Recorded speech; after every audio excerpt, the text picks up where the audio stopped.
Most of the ocean is dark, not dark the way a room is dark when you turn off the light.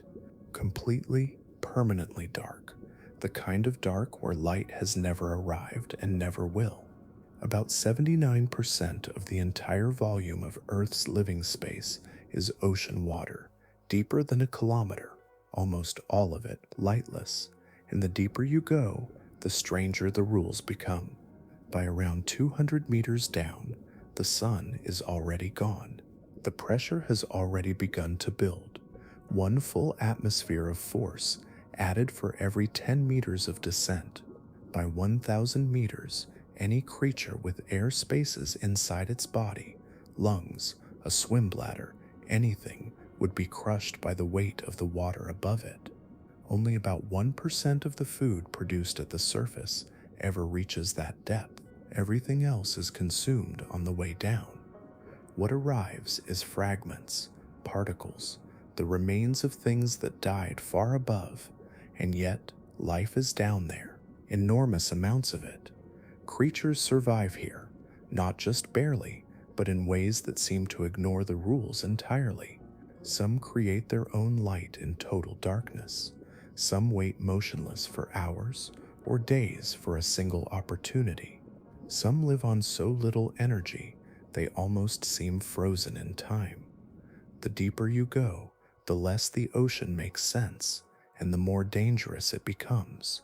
So in today's story, we begin our descent into one of the strangest, deadliest places on Earth, a world that breaks every rule we thought life needed and somehow still thrives. The surface holds a kind of quiet order, a balance so complete it almost goes unnoticed. Here, light pours down through the water in shifting patterns, bending and scattering as waves pass overhead. It reaches far enough to nourish a world built on energy that renews itself each day. Suspended in this brightness, microscopic life captures sunlight and turns it into matter, forming the base of an immense and steady system. Phytoplankton drift in vast invisible fields, converting light into chemical energy with quiet efficiency. Around them, small animals gather, feeding in constant motion. Schools form and dissolve, thousands of bodies moving as one, guided by subtle changes in direction and speed. The water is full, not just of life, but of interaction. Every movement has a response, every presence is noticed. Vision defines survival here. Light carries information across distance, revealing shapes, colors, and motion. Fish flash silver as they turn, reflecting sunlight in sudden bursts that confuse predators.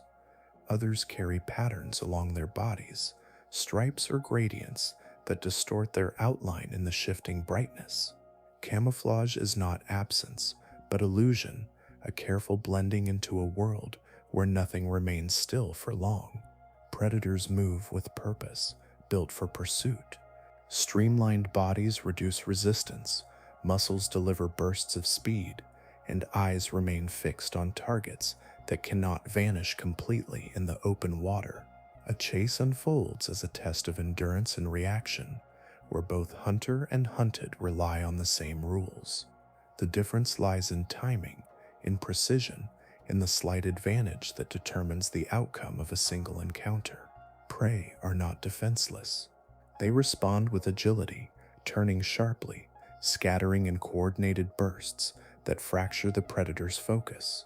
Many rely on numbers, forming dense groups that shift and fold like a single organism. Within these formations, the chance of being singled out decreases, each individual protected by the confusion of many moving bodies. Others depend on speed alone, escaping through rapid acceleration that carries them beyond immediate danger. Above and below, layers of activity overlap without chaos. Larger animals pass through, following routes shaped by currents and temperature. Turtles glide with slow, deliberate strokes, conserving energy as they move between feeding grounds. Tuna cross vast distances with steady efficiency, their bodies tuned for continuous motion. Even the giants of this region move within the same framework, their size balanced by the abundance that supports them. Food is not scarce here. Energy flows upward in a steady progression, from microscopic producers to small grazers to larger predators. Losses occur at every level, yet enough remains to sustain the next. The system does not depend on rare events or unpredictable arrivals. It functions through constant renewal, a cycle that repeats with the rising and setting of the sun. This abundance allows for flexibility. Creatures can afford to search, to pursue, to take risks that would not be possible elsewhere. Movement is not a cost to be measured carefully, but a tool used freely. Encounters happen often, and failure does not always lead to collapse. There is another chance, another opportunity carried by the next passing current. In this illuminated space, life follows patterns that feel recognizable. Cause and effect remain visible. Actions lead to immediate consequences, and the environment responds in ways that can be anticipated. The ocean here offers resistance, but also predictability, a set of conditions that living systems can navigate without extreme adaptation. It is within this stability that the foundations of marine life are established. The rules are clear, the resources accessible, and survival, while never guaranteed, remains within reach through speed, awareness, and cooperation. The surface does not eliminate danger, but it shapes it into something that can be met directly, something that can be seen, understood, and at times escaped. Beneath this brightness, the water continues, carrying with it the same substance, but not the same certainty. A subtle dimming begins long before darkness is complete. It does not arrive as a sudden absence, but as a gradual thinning, as if the water itself is quietly taking light away, layer by layer. What once felt open and visible begins to soften at the edges, details dissolving into a gentler, less certain form.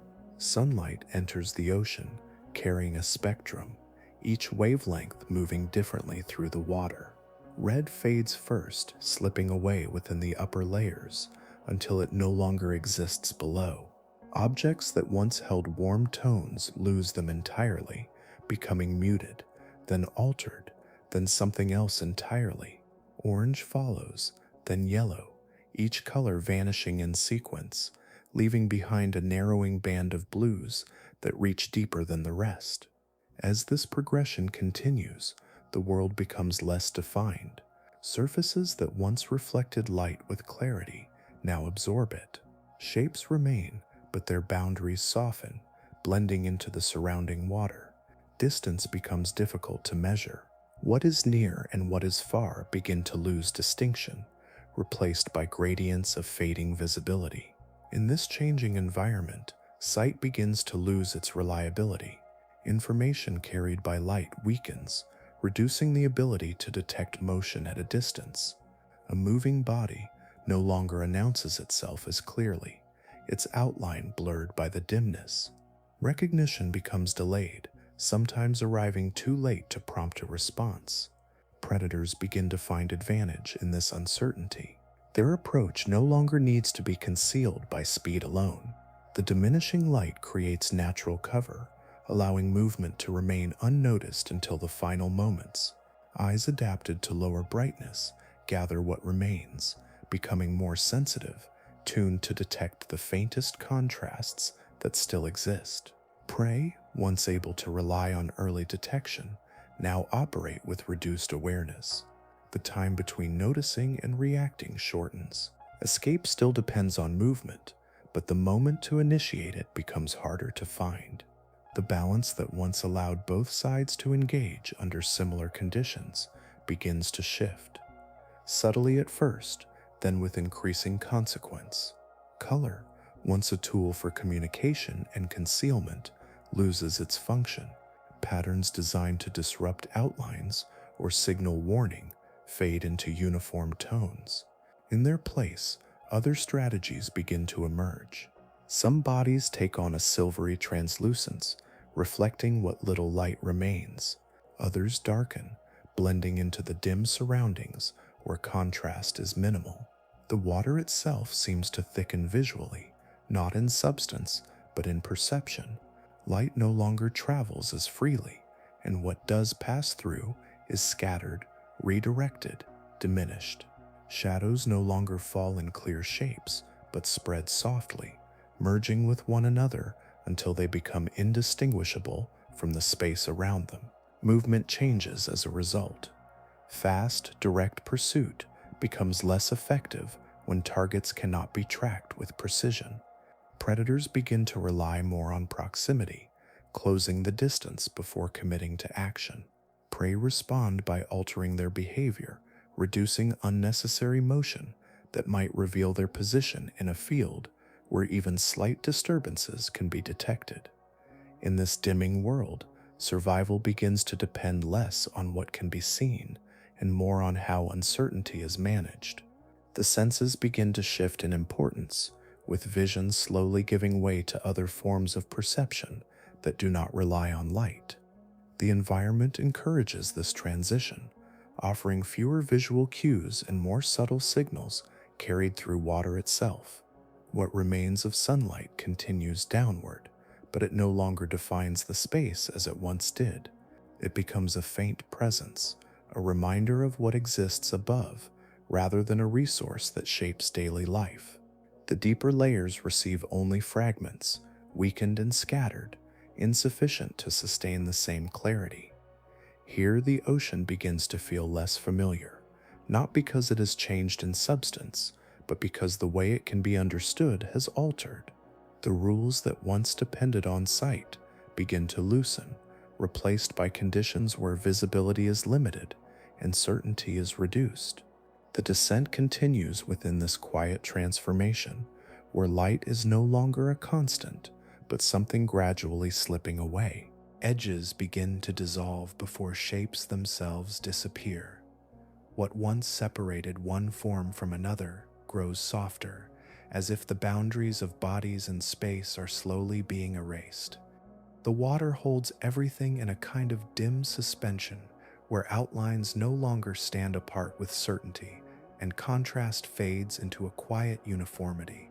In this environment, shadows no longer behave as they once did. They do not fall cleanly behind objects or stretch across surfaces with clear direction. Instead, they gather everywhere at once, blending into a continuous dimness that fills the space rather than occupying a single place within it. Light, already weakened, no longer defines what is solid and what is empty. Camouflage begins to lose its precision. Patterns that once disrupted a body's outline rely on contrast, on the interplay between brightness and darkness. Here, that interplay diminishes. Stripes blur into surrounding tones, gradients flatten, and carefully evolved markings lose their effectiveness. What remains is not concealment through illusion, but a more uncertain merging, where being seen or unseen becomes less predictable. As visibility continues to shrink, movement carries new consequences. Even the smallest shift can disturb the surrounding water, creating subtle signals that travel outward. These disturbances replace the visual cues that once dominated perception. A slight acceleration, a turn, a flick of a fin. Each action leaves a trace that lingers longer than expected, detectable through senses attuned to pressure and vibration. Prey animals, once guided by early recognition, begin to lose that advantage. The delay between presence and awareness grows, narrowing the space in which a response can occur. Detection becomes partial, fragmented, sometimes arriving only when distance has already closed.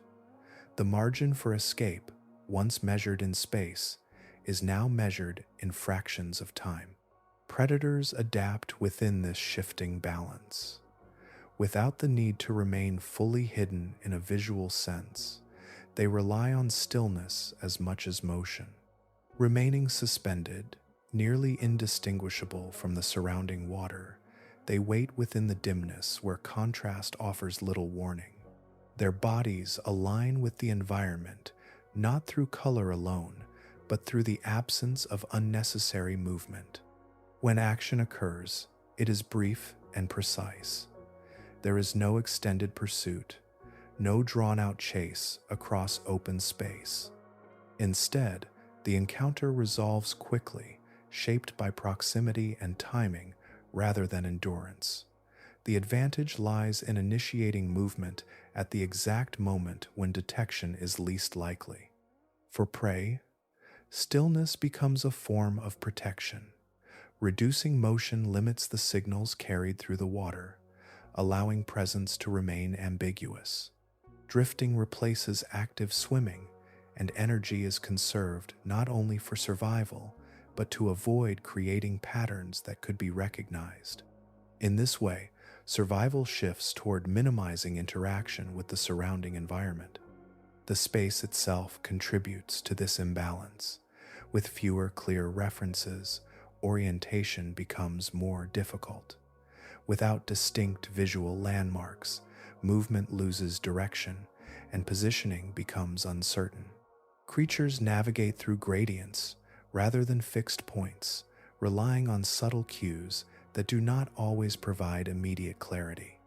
What emerges is a system where the roles of hunter and hunted begin to separate more distinctly. The shared framework that once allowed both sides to operate under similar conditions starts to fracture. One adapts to the absence of visibility with increasing efficiency, while the other loses the ability to anticipate and respond with the same certainty. This change does not arrive abruptly. It unfolds gradually, carried by the steady reduction of light and the quiet blending of shapes.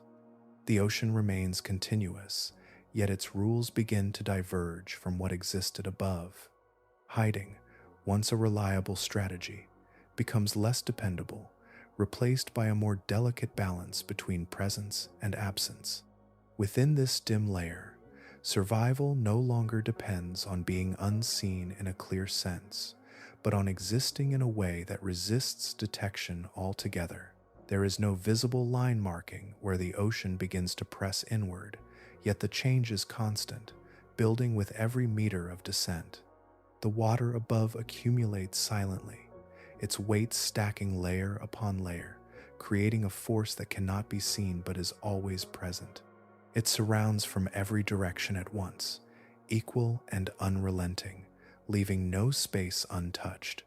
At shallow depths, this pressure remains subtle, balanced by the structures that evolved within it. But as the descent continues, the force increases steadily, adding another atmosphere for every 10 meters. The change is not sudden, yet it never pauses. It grows with a quiet persistence, compressing everything within its reach. Bodies that move through this environment must withstand that growing stress. Solid tissues begin to carry more of the burden, while spaces filled with gas become points of weakness. Air, so useful near the surface, responds differently under compression. It shrinks, reducing volume, altering buoyancy, and placing strain on surrounding structures. Organs that depend on gas-filled chambers begin to lose their function, collapsing inward as pressure builds. Fish that inhabit these depths no longer rely on swim bladders to maintain position. Instead, their bodies shift toward densities that match the surrounding water more closely, allowing them to remain suspended without internal pockets of air. This balance removes the risk of collapse, replacing it with a steadier interaction between body and environment. For organisms adapted to the surface, this transition becomes a barrier that cannot be crossed. Lungs compress rapidly, reducing their capacity to exchange gases. Even brief descents can lead to structural failure, as the pressure exceeds what these systems were designed to handle. The very features that support life above become liabilities below. The effects extend beyond organs to the smallest scales of biological function. Proteins, which rely on precise shapes to operate, begin to experience subtle distortions. Membranes that enclose cells must remain flexible yet intact, resisting compression while maintaining their essential properties. Life at increasing depth depends on molecules that can endure these conditions without losing stability. To meet these demands, deep-dwelling species develop structures that distribute pressure rather than resist it. Their bodies are often softer, more flexible, lacking rigid frameworks that could fracture under stress. This flexibility allows the external force to pass through them more evenly, reducing points of failure. What might appear fragile near the surface becomes resilient within this environment. The sensation of space itself begins to change. Movement occurs within a medium that presses back with constant force, altering how bodies accelerate and slow. Each motion must account for resistance that is no longer just a matter of density, but of compression as well. The ocean feels less like an open expanse and more like a presence that surrounds and presses inward. As depth increases, fewer forms of life are able to continue. The range of species narrows, not through competition, but through the limits imposed by pressure. Only those with the necessary adaptations remain, their bodies shaped by conditions that exclude most others. The diversity seen above gives way to a more specialized set of organisms, each one aligned with the demands of this environment. This narrowing does not happen abruptly. It unfolds gradually, carried by the steady increase of force that defines the descent. Each layer introduces new constraints, removing possibilities while allowing others to persist. The ocean does not close in all at once, but it continues to press inward, shaping life through a constant, invisible weight. Within this deepening pressure, survival becomes less about interaction with others and more about enduring the environment itself. The ability to exist depends on structures that can remain stable under compression, systems that function without collapse, and forms that align with the surrounding force rather than opposing it. Here, the ocean no longer simply contains life. It begins to define what life can be. Food no longer arrives as something predictable. It does not grow in place or renew itself through daily cycles. Instead, it appears as scattered remnants drifting downward from distant layers above, separated by long intervals of absence. The ocean at this depth is not empty, but it is no longer sustained by a steady supply. Without sunlight, the foundation that once supported continuous production fades away. There are no fields of microscopic growth converting light into energy, no constant replenishment spreading outward through the water. What exists here depends on what descends, fragments of organic matter that begin their journey far above and are gradually reduced along the way. As these particles sink, they are consumed repeatedly, broken apart by countless encounters before reaching deeper layers. By the time they arrive, what remains is small, often barely visible, yet still carrying traces of energy. This slow rain of material forms the primary source of nourishment, arriving unevenly, sometimes in faint drifts, sometimes in brief, denser pulses. Creatures adapt to this uncertainty by shifting how they use energy. Movement becomes measured, limited to what is necessary.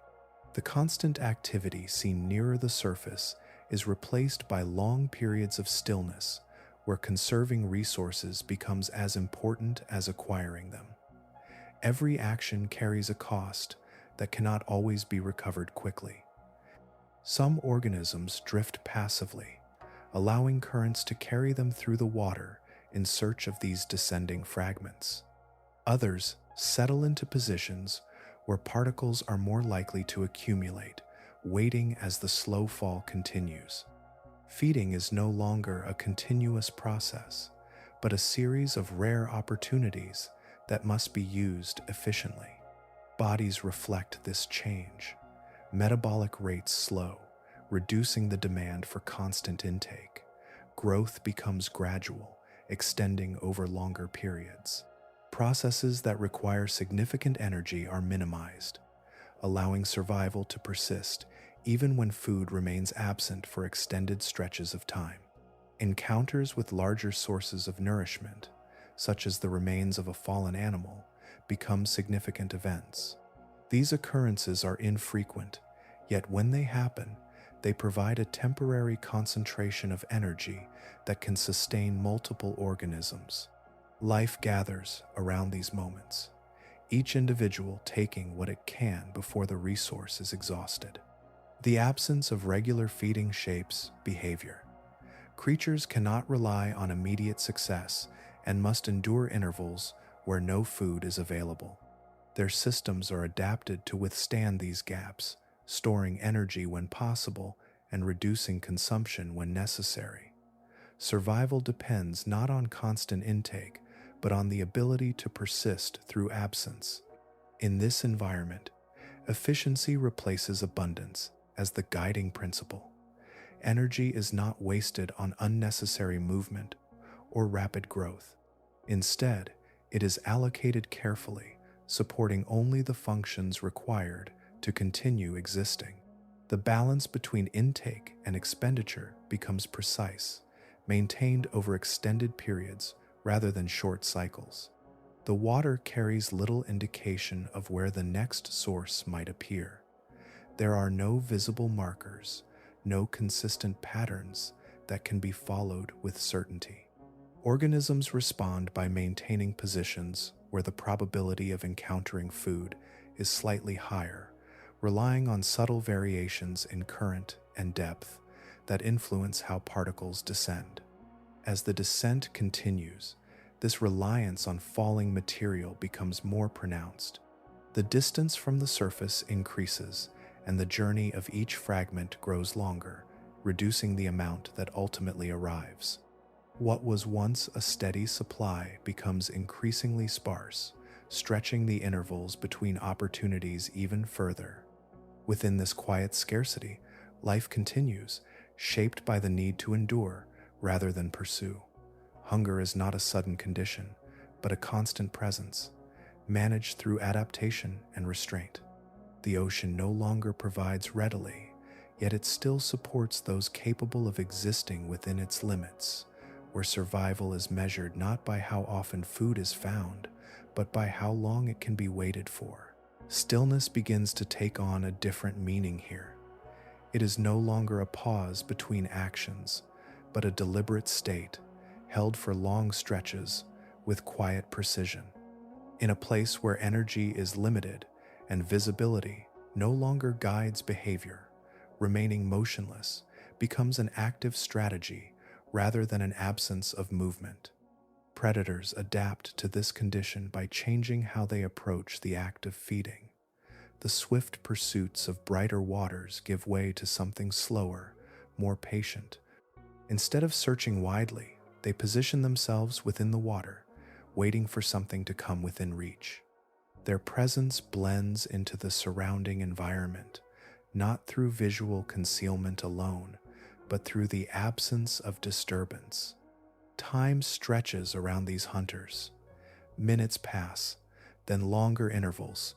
Without visible change, their bodies remain poised, prepared for a moment that may arrive without warning. Muscles hold tension without releasing it, conserving energy until it is needed in a single, decisive motion. The environment rewards this restraint, allowing those who wait to spend less than those who roam. As sight loses clarity, other senses begin to guide interaction. The water itself carries information in ways that do not depend on light. Vibrations travel outward from any movement, spreading through the surrounding space as subtle shifts in pressure. These signals move farther than visual cues can reach, offering a different form of awareness that extends beyond immediate proximity. Predators become attuned to these disturbances. A slight change in the flow, a faint pulse carried through the water, can reveal the approach of another organism. Specialized sensory systems detect these variations with increasing sensitivity, translating them into a map of motion that exists without sight. The environment becomes readable in a new way, shaped by currents and signals rather than light. Chemical traces add another layer to this perception. Molecules released by living organisms disperse slowly, carried along by gentle currents. These traces persist, forming gradients that indicate direction and presence. Predators follow these gradients with careful adjustments, moving just enough to remain aligned with the source, reducing unnecessary effort. The combination of vibration and chemical detection allows for a different kind of tracking. It is not immediate or precise in the way vision once was, but it offers continuity. A presence can be sensed before it is close, its movement inferred through changes that unfold over time. This form of awareness supports the strategy of waiting, providing enough information to act without requiring constant motion. Prey, in turn, exist within this field of detection. Their movements, even when reduced, generate signals that can be perceived. Avoidance becomes more complex, requiring not only stillness, but also an awareness of how even minimal actions can be transmitted outward. Survival depends on limiting these signals, blending not just visually, but dynamically, by minimizing interaction with the surrounding water. When a predator finally moves, the action is brief and controlled. There is no prolonged chase, no extended sequence of pursuit. The strike occurs within a narrow window, guided by the accumulated information gathered during stillness. Success depends on accuracy, as the opportunity may not return quickly. This approach shapes the structure of these organisms. Bodies are designed for sudden motion rather than sustained speed, with mechanisms that allow rapid extension or swift closure over a short distance. Energy is stored and released in a single event, maximizing efficiency within a limited time frame. Each encounter carries greater significance. The reduced frequency of feeding opportunities means that failure has lasting consequences. Predators cannot rely on repeated attempts within a short period.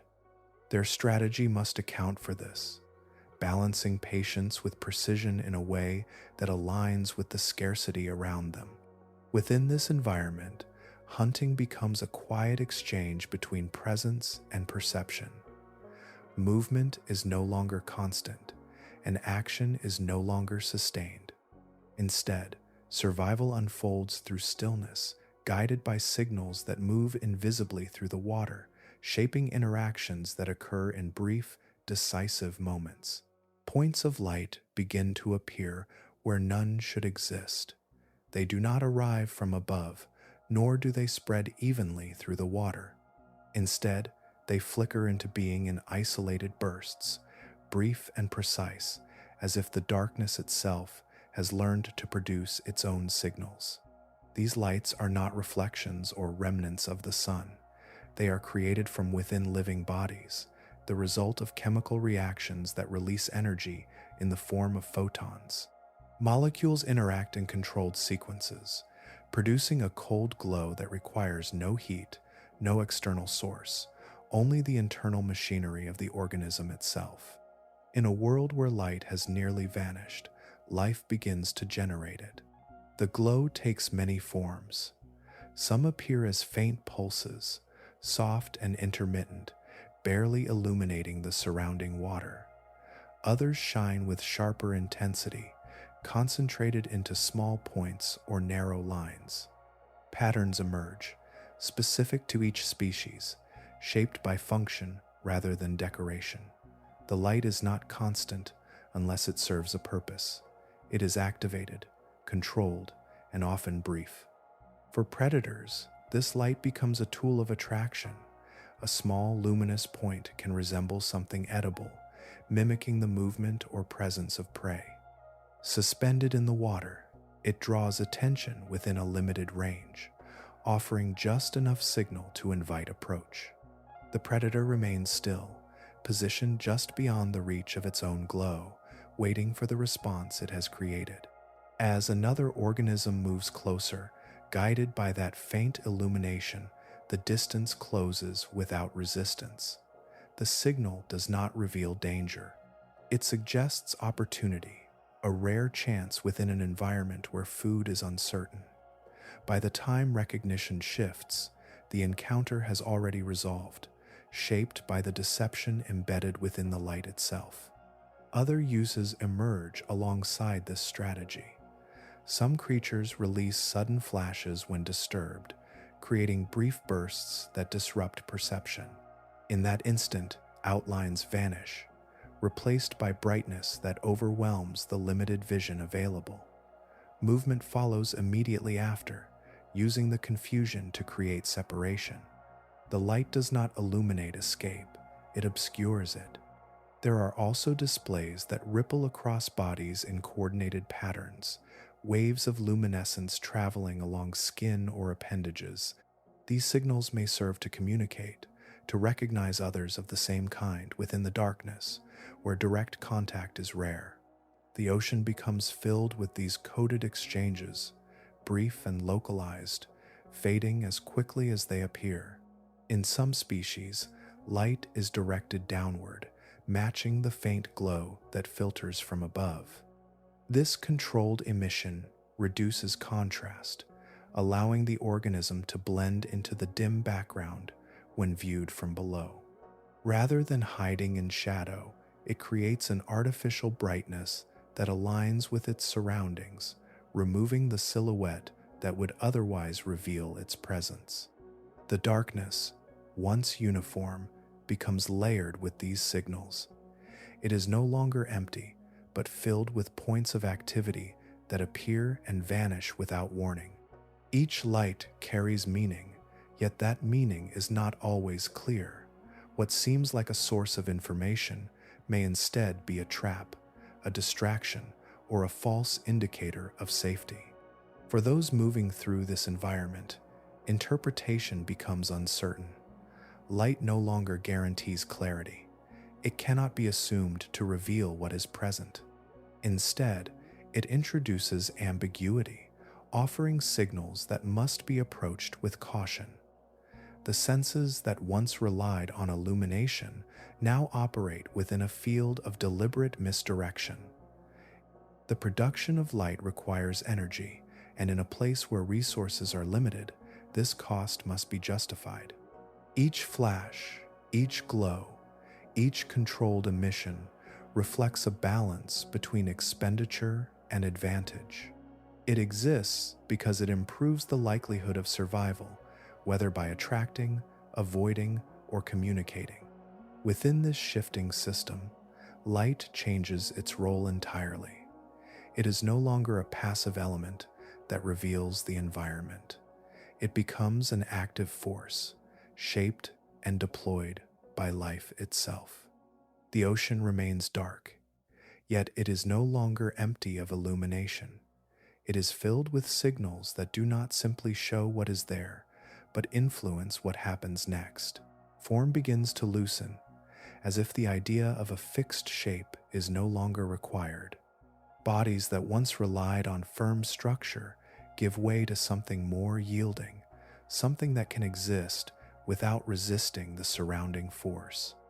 The outlines of organisms soften, not in appearance alone, but in composition, built from materials that respond differently to the environment they inhabit.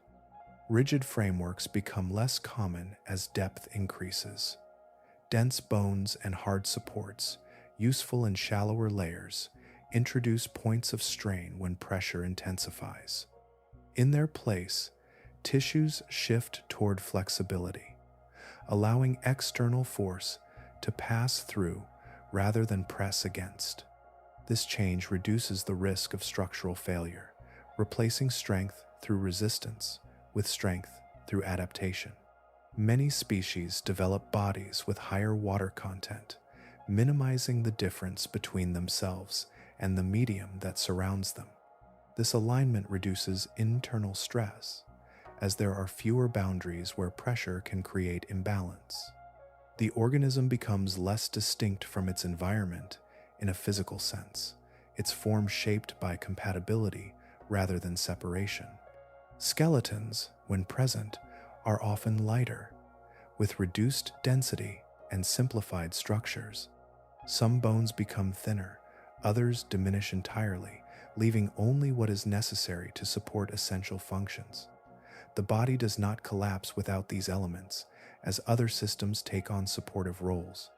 Muscles, connective tissues, and fluid-filled spaces combine to maintain form in a way that does not depend on rigidity.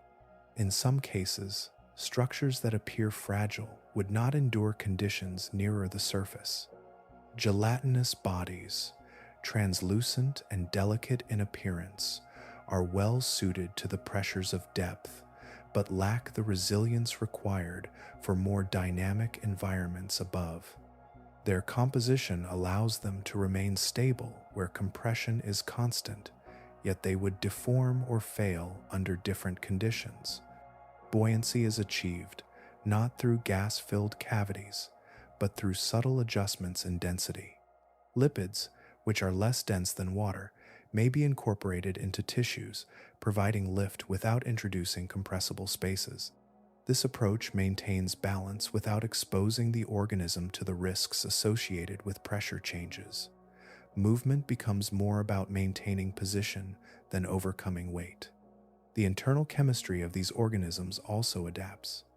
Molecules that support cellular function must remain stable under compression, retaining their structure despite the forces acting upon them. Certain compounds accumulate within cells, helping proteins maintain their proper form.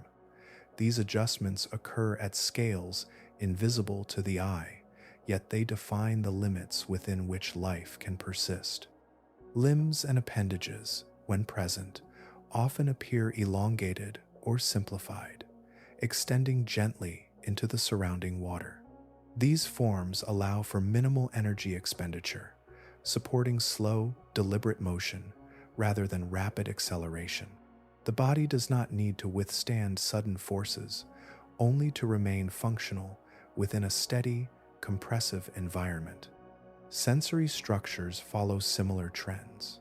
Instead of relying on organs that require clear transmission of light or rapid movement, adaptations favor sensitivity to subtle changes. Surfaces become responsive, capable of detecting slight variations in pressure or chemical composition. The body itself becomes a sensing instrument, integrated with its surroundings. Growth patterns reflect these conditions as well. Development proceeds gradually, shaped by the constraints of energy and environment. There is little need for rapid expansion or strong reinforcement. Instead, form emerges slowly, aligned with the demands of stability and efficiency. As these adaptations accumulate, the diversity of shapes increases, yet all remain connected by a common principle. Survival favors those forms that do not resist their environment, but instead conform to it. The ocean at this depth does not require strength in the traditional sense. It requires compatibility, a way of existing that allows pressure to become part of the organism rather than an external force acting upon it. Within this quiet transformation, anatomy becomes a reflection of the conditions it inhabits. Bodies are no longer designed for a world of open movement and visible interaction, but for one defined by compression, scarcity, and subtle exchange. There comes a depth where the last trace of day no longer arrives. It does not fade further or weaken into something barely present. It simply ceases. What remains is not dimness, but the absence of illumination altogether, a space where no external light reaches, and none is expected. In this layer, the ocean exists in a state of permanent night. The gradual loss that began above has completed its course, leaving behind an environment untouched by the rhythms of sunrise or sunset. Time is no longer marked by changes in brightness. It continues, but without visual cues to measure its passage. Vision, once central to interaction, begins to lose its role entirely. Eyes, if present, cannot rely on incoming light to form images. Some remain sensitive to the faintest glimmers produced by living organisms, but many diminish in function, reduced or altered over generations. Maintaining complex visual systems carries a cost that offers little return in a place where light does not exist. As sight recedes, other systems take precedence. Organisms depend more heavily on senses that do not require illumination, perceiving their surroundings through contact, pressure, and chemical presence. The body itself becomes the primary interface with the environment, receiving information through its surface rather than through focused organs alone. Water transmits these signals continuously. Subtle changes in flow, minute variations in composition, and faint disturbances caused by movement all provide clues. These cues do not form images, but they offer awareness, allowing organisms to interpret proximity and direction without needing to see. Communication follows similar pathways. Without visual signals, interactions rely on methods that can travel through darkness unchanged. Chemical releases disperse slowly, creating gradients that can be detected over time. Physical signals, such as pulses or vibrations, move through the surrounding medium, carrying information across distances that light cannot reach here. Bodies reflect this shift in perception. Structures dedicated to vision may shrink or disappear, replaced by adaptations that enhance other forms of sensing. Surfaces become more responsive, able to register even slight variations. Internal systems process these inputs, forming an understanding of the environment that is continuous rather than directional. Movement changes as well. Without visual landmarks, orientation depends on gradients and subtle references that do not provide immediate clarity. Navigation becomes a process of maintaining alignment with these cues, adjusting slowly rather than reacting quickly. The absence of light removes sharp boundaries, replacing them with a more fluid sense of space. Predation and avoidance continue, but they no longer unfold within a visible field. Encounters occur through detection that builds gradually as signals accumulate and resolve into presence. Action follows when the information becomes sufficient, not when something is seen approaching. The environment itself remains constant in its darkness. There are no shadows because there is no light to cast them. There are no silhouettes or reflections. The water holds everything within the same visual state, where distinction is not based on appearance, but on interaction. Despite this absence, life persists with continuity. Processes that once depended on light are replaced by alternatives that function within this condition.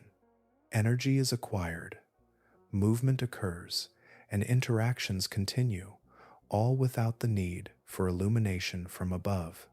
This depth marks a transition not just in environment, but in the fundamental way organisms relate to their surroundings.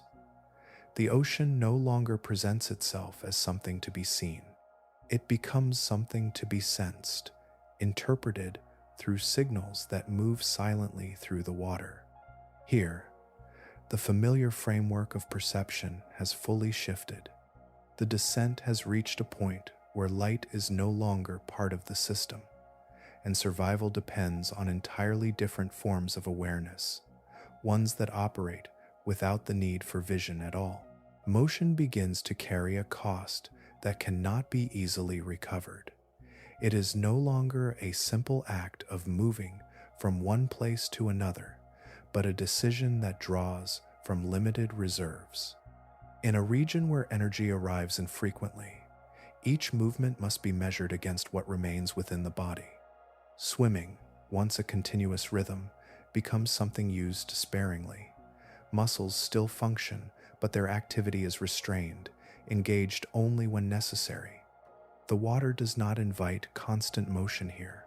It holds organisms in place with quiet persistence, allowing them to remain suspended without effort if they choose to yield to it. Many creatures begin to drift rather than swim. Currents, subtle and slow, carry them through the environment without requiring active propulsion. This passive movement reduces energy expenditure, aligning the organism with forces that already exist rather than working against them. Direction becomes less precise, but survival depends more on endurance than on exact positioning. When movement does occur, it is deliberate and often brief. A short burst replaces sustained activity, covering a small distance before returning to stillness. These motions are not exploratory. They are purposeful, guided by signals that indicate a potential benefit, such as the presence of food or the need to avoid immediate danger. Stillness, in this context, becomes an active choice. By remaining motionless, an organism minimizes both energy loss and the signals it sends into the surrounding water.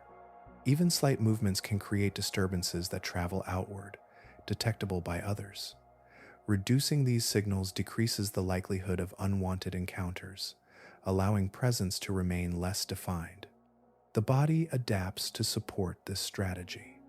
Metabolic rates adjust, lowering the baseline demand for energy.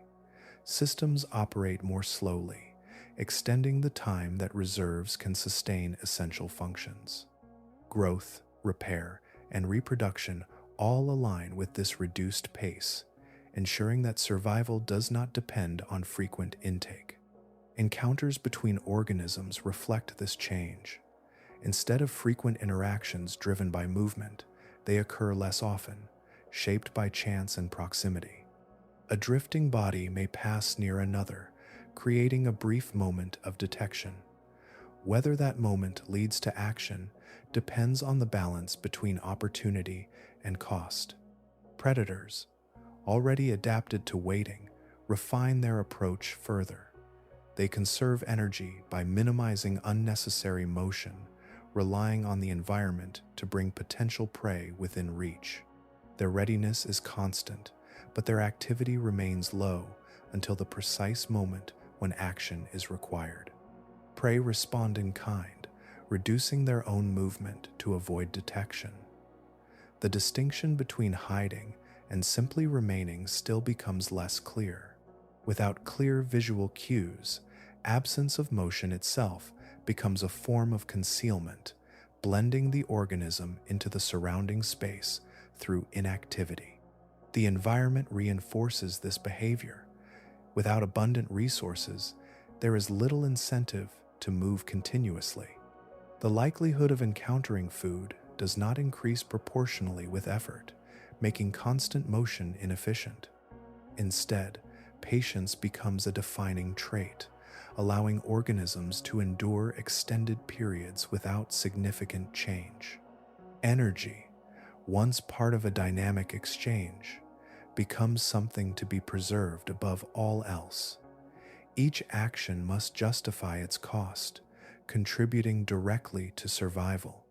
Movements that do not lead to a clear benefit are avoided, replaced by strategies that extend endurance rather than increase activity. As this pattern settles, the ocean at this depth feels increasingly still. It is not empty, but its inhabitants move in ways that are subtle and infrequent. The absence of constant motion creates a quiet stability, where change occurs slowly and often without immediate visibility. Within this environment, Life continues not through constant action, but through restraint. Movement remains possible, yet it is no longer the default state. It becomes a tool, used carefully, reserved for moments when its value outweighs its cost, and set aside when stillness offers a greater chance of continuing to exist. Time does not pass here in the same way it does above. It stretches, not because the world has stopped, but because everything within it unfolds more slowly, as if each process has been carefully extended to match the limits of energy and environment. Change still occurs, but it does so with a quiet patience that reshapes the rhythm of life. Growth becomes a gradual accumulation rather than a steady progression. Cells divide at reduced rates. Tissues expand in increments that are almost imperceptible over short periods. What might take months or years elsewhere can require far longer here, measured across spans that do not align with familiar expectations. Bodies develop in alignment with available resources, never exceeding what the environment can support. This slow growth is not a disadvantage, but a necessary adjustment. By reducing the rate at which energy is used, organisms maintain stability over extended durations. Rapid development would demand a level of intake that cannot be sustained. Instead, life advances in small steps, each one secured before the next begins. Lifespans extend alongside this shift, with reduced metabolic activity, wear on biological systems occurs more slowly. Processes that lead to aging unfold at a diminished pace, allowing organisms to persist for longer periods. Some species may live for decades, even longer, without the need for rapid turnover. Time becomes an ally, offering continuity rather than limitation. Reproduction reflects these conditions as well. Opportunities to reproduce are less frequent, often tied to moments when energy reserves are sufficient or when encounters with others occur. The production of offspring carries a significant cost, one that cannot be absorbed easily. As a result, reproduction becomes selective, occurring only when conditions allow for a reasonable chance of success. In some cases, organisms produce fewer offspring, investing more in each one. This approach increases the likelihood that each will survive within a demanding environment. The strategy shifts from quantity to persistence, favoring outcomes that align with the slow pace of the surrounding world. Encounters between individuals are rare, shaped by the vastness and stillness that define this depth. When they do occur, they may influence reproduction, but these moments cannot be relied upon as regular events. Life adapts by extending the intervals between such interactions, ensuring that survival does not depend on frequent contact. The internal processes of these organisms mirror the external conditions. Chemical reactions proceed at rates that conserve energy, maintaining balance without unnecessary acceleration. Systems operate with efficiency, avoiding excess while sustaining essential functions. The entire organism becomes tuned to a tempo that matches its environment. This extended timescale affects behavior as well. Actions are not driven by urgency, but by opportunity. Responses unfold with deliberation, guided by conditions that do not change rapidly. The absence of immediate pressure allows for a form of existence that prioritizes endurance over speed. Even at the level of ecosystems, these patterns persist. Changes in population, distribution, and interaction occur over long durations, often beyond the scope of immediate observation. Stability is maintained not through constant renewal, but through continuity, where shifts happen slowly enough to preserve balance. The ocean at this depth does not demand quick adaptation. Instead, It favors those that can remain consistent over time, adjusting gradually rather than reacting suddenly. Survival becomes a matter of maintaining alignment with a slow-moving system, where rapid change offers little advantage. Within this extended framework, life continues without haste. It does not rush toward growth or reproduction, nor does it rely on frequent renewal. It persists through careful pacing, stretching its processes across longer spans, where patience becomes the defining quality that allows it to endure. At first, it seems as though everything has gone quiet, not silent in the sense of absence, but in the way sound no longer arrives in familiar forms. There are no breaking waves, no surface disturbances carried downward, no immediate echoes of motion that can be traced back to a visible source. The water holds its stillness, and within that stillness, something more subtle begins to emerge. Sound does not disappear here, it changes character. Instead of sharp, localized signals, it becomes broad and diffuse, spreading through the water with remarkable efficiency. Low-frequency vibrations travel vast distances, moving through the dense medium with little loss of energy. What begins as a small disturbance can extend far beyond its origin, carried outward in all directions. These sounds are not always distinct. They arrive as shifts rather than events, variations in pressure that unfold over time. A distant movement, a slow displacement of water, a subtle interaction between bodies, all contribute to a continuous field of information. The environment becomes layered with these signals, overlapping and blending into patterns that do not resolve into clear sources. Organisms within this depth adapt to interpret these patterns. Sensory systems respond to minute changes in pressure, detecting vibrations that would be imperceptible in other conditions. The body itself becomes receptive, with surfaces capable of registering these fluctuations. Information is gathered not through focused reception, but through distributed awareness, where multiple points contribute to a broader understanding. Through this sensitivity, presence can be detected before direct contact occurs. A movement in the distance sends a signal that travels outward, reaching others long before the source is near. This allows for a form of perception that extends beyond immediate proximity, offering a sense of what lies within the surrounding space without relying on sight. Some sounds originate from living organisms. Movements generate vibrations, feeding actions create disturbances, and internal processes can produce faint emissions that travel through the water. These are not intentional signals in every case, but they contribute to the acoustic environment, shaping how presence is perceived. There are also sounds that do not align easily with known sources. Recordings made in these depths have captured low, prolonged tones and pulses that move through the ocean without clear origin. These signals persist for extended periods, traveling across large distances, suggesting interactions or processes that are not fully understood.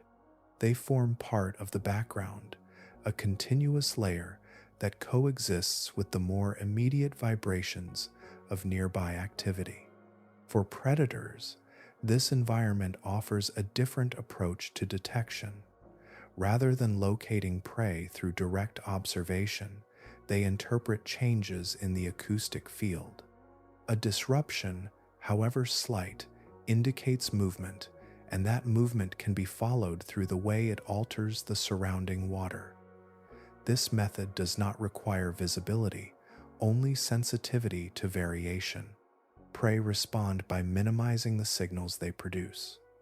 Reduced movement not only conserves energy, it limits the disturbances that could reveal their position. Stillness, already a strategy for other reasons, becomes even more significant within this acoustic landscape. By remaining quiet in motion an organism reduces its presence within the field of detection. Communication can also occur through sound. Some species produce vibrations intentionally, sending signals that travel through the water to others of their kind. These signals are often low in frequency, allowing them to move farther with less attenuation. They do not create sharp distinctions, but rather gradual changes that can be recognized over distance. The ocean at this depth becomes a space defined by what can be heard rather than what can be seen. Information flows through pressure and vibration, forming a continuous exchange that does not depend on light. The environment carries these signals constantly, shaping interactions in ways that are subtle yet persistent. Within this field, silence is not the absence of sound, but the absence of interruption. Beneath that surface of stillness lies a network of vibrations, each one contributing to a system where presence is sensed through the movements it leaves behind. Distance becomes the defining feature, not just of space, but of existence itself. Bodies move through water that contains life, yet rarely brings it within reach. Presence is scattered, separated by stretches that extend far beyond immediate awareness. The ocean holds organisms within it, but it does not gather them together. Population density declines as depth increases, not through sudden absence, but through gradual spacing. Each individual occupies a region that may remain unshared for long periods. The environment does not support clustering in the way shallower layers can. Instead, it spreads life thinly, distributing it across vast volumes where encounters are uncommon. Movement does little to change this condition. Drifting or slow swimming carries organisms through the water, yet the likelihood of crossing paths remains low. The scale of the environment outweighs the range of motion, ensuring that even continuous movement cannot guarantee interaction. Presence becomes intermittent, something that may or may not occur within a given span of time. For many species, this separation introduces a challenge that extends beyond feeding or avoidance. Reproduction depends on proximity, and proximity cannot be assumed. Individuals may exist for extended periods without encountering others of their kind. The timing of these encounters becomes uncertain, shaped by chance rather than pattern. Adaptations emerge in response to this constraint. Some organisms develop heightened sensitivity to chemical signals, allowing them to detect faint traces released by others over considerable distances. These signals disperse slowly, forming gradients that can guide movement.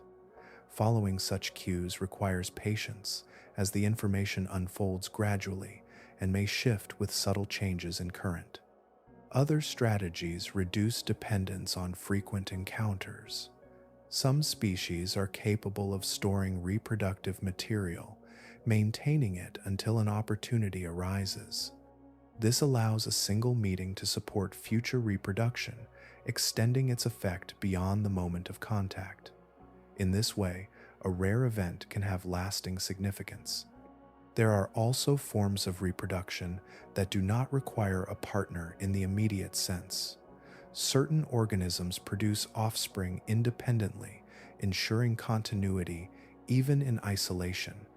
While this approach limits variation, it provides a reliable method of persistence within an environment where interaction cannot be guaranteed. Encounters, when they occur, carry a different weight. They are not routine exchanges, but moments that stand apart within long intervals of separation. Recognition must be immediate, and response must align with the opportunity presented.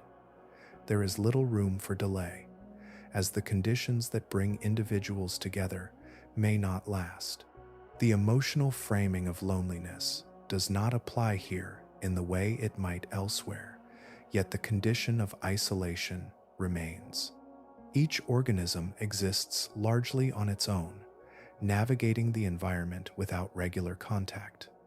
Survival includes this separation, requiring systems that function independently over extended durations.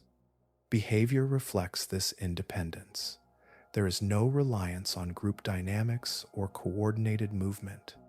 Each individual maintains its own position, responding to the environment based on internal processes rather than shared signals. The absence of frequent interaction shapes not only reproduction, but daily existence. The environment reinforces this pattern through its scale and structure. Without consistent landmarks or gathering points, there are few mechanisms that bring organisms together. The water remains continuous, offering no natural boundaries that might concentrate life within smaller regions. Within this expansive setting, life persists as a series of isolated presences, each one sustained by its own adaptations. The ocean does not remove connection entirely, but it reduces it to something rare and unpredictable. Encounters become events that occur without expectation, emerging briefly within a broader landscape of separation. Here, survival includes the ability to continue without constant contact, to exist within distance as a defining condition rather than an obstacle to be overcome. In this depth, opportunity arrives without warning and may not return for a long time. When it does appear, it cannot be wasted. Predators here are shaped by that constraint, their bodies and behaviors refined around a single principle that each encounter must resolve in success. Some drift with a stillness so complete that they seem part of the water itself. From their bodies extends a thin filament, a delicate structure tipped with a faint glow. This lure moves subtly, not through active motion, but through the surrounding currents, creating a suggestion of life that draws attention. It does not announce danger. It offers something small, something reachable, something that appears worth approaching. The predator remains positioned just behind this point of light, its body angled to minimize disturbance. As another organism moves closer, guided by the signal, distance closes without resistance. There is no sudden chase, no prolonged pursuit. When the moment arrives, the response is immediate. Jaws open, movement accelerates briefly, and the encounter ends almost as soon as it began. Other hunters rely on a different approach, one that does not depend on attraction but on capacity. Their bodies appear narrow, almost restrained, until the moment of feeding.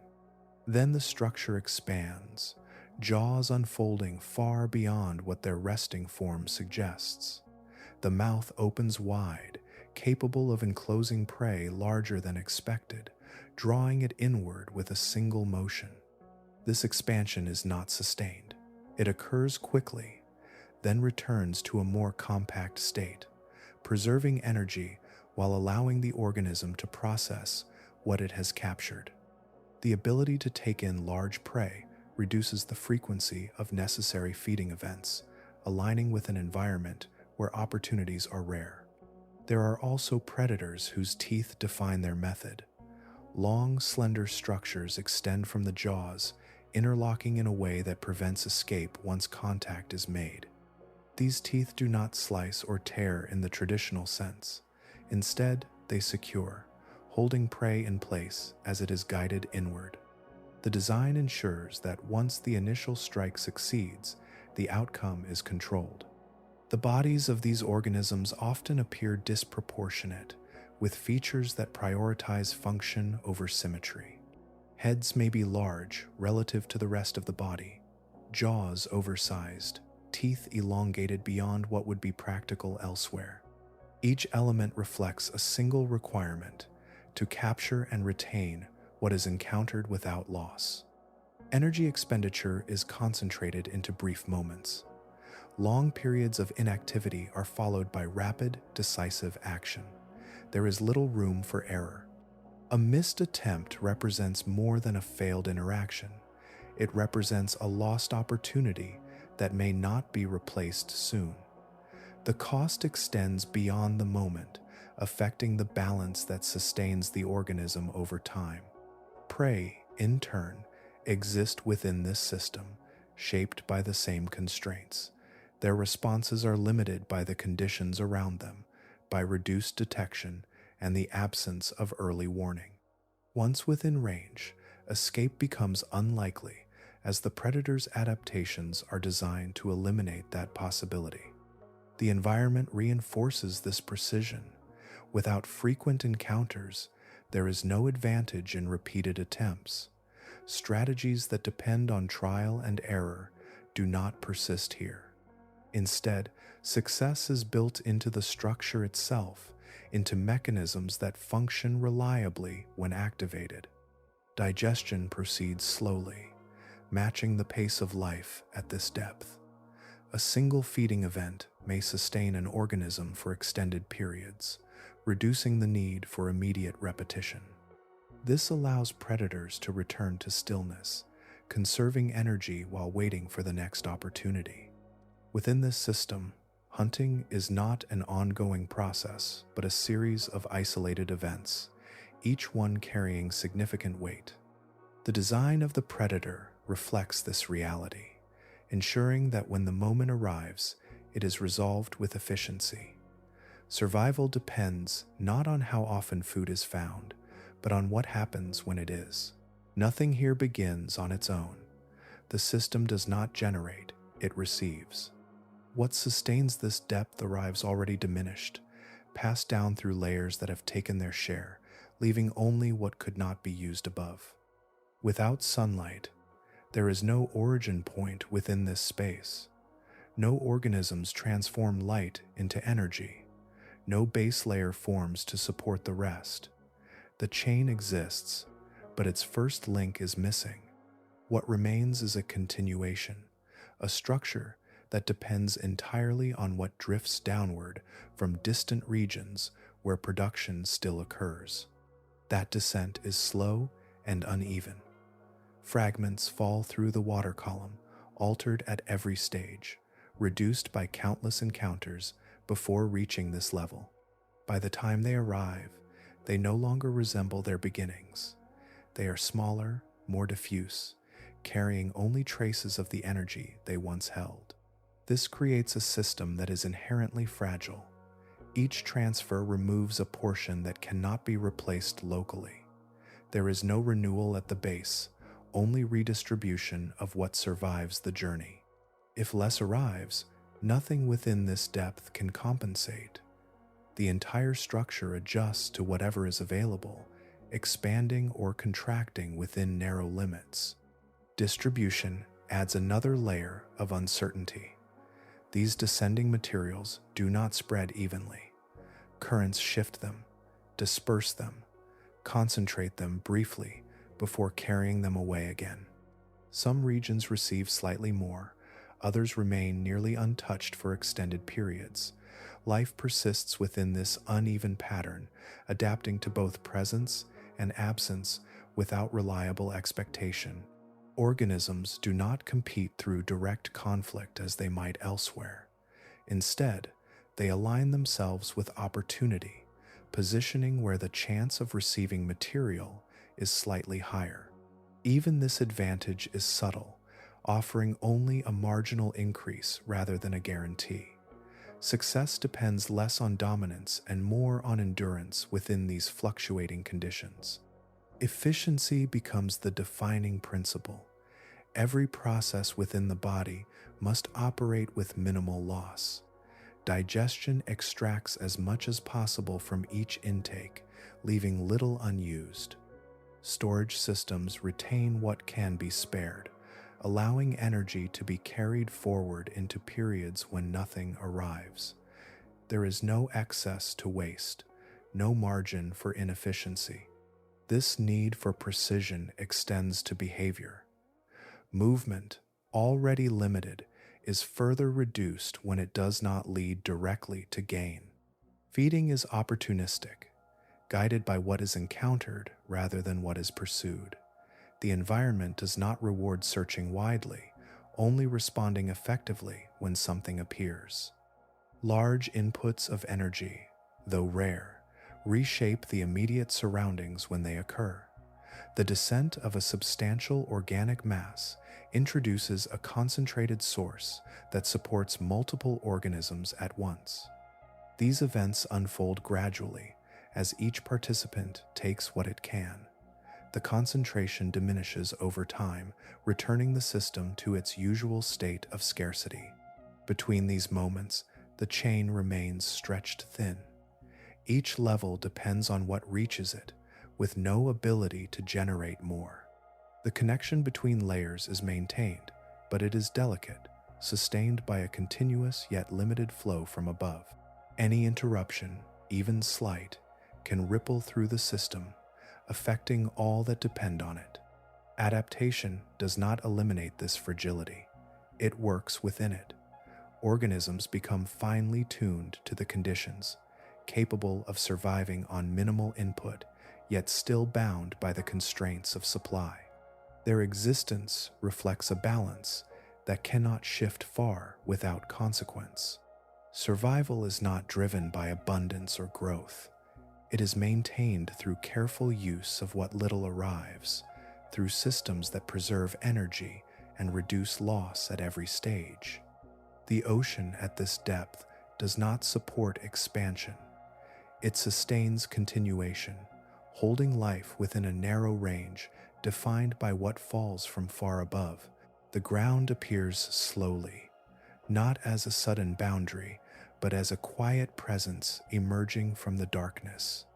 It does not rise to meet anything above it, nor does it interrupt the water with sharp relief. It simply exists, extending outward in every direction, flat and uninterrupted, as far as distance can be imagined. This is the abyssal plain, a landscape shaped over immense spans of time. Fine particles settle continuously from above, forming a soft layer that covers the seafloor like a drifting accumulation.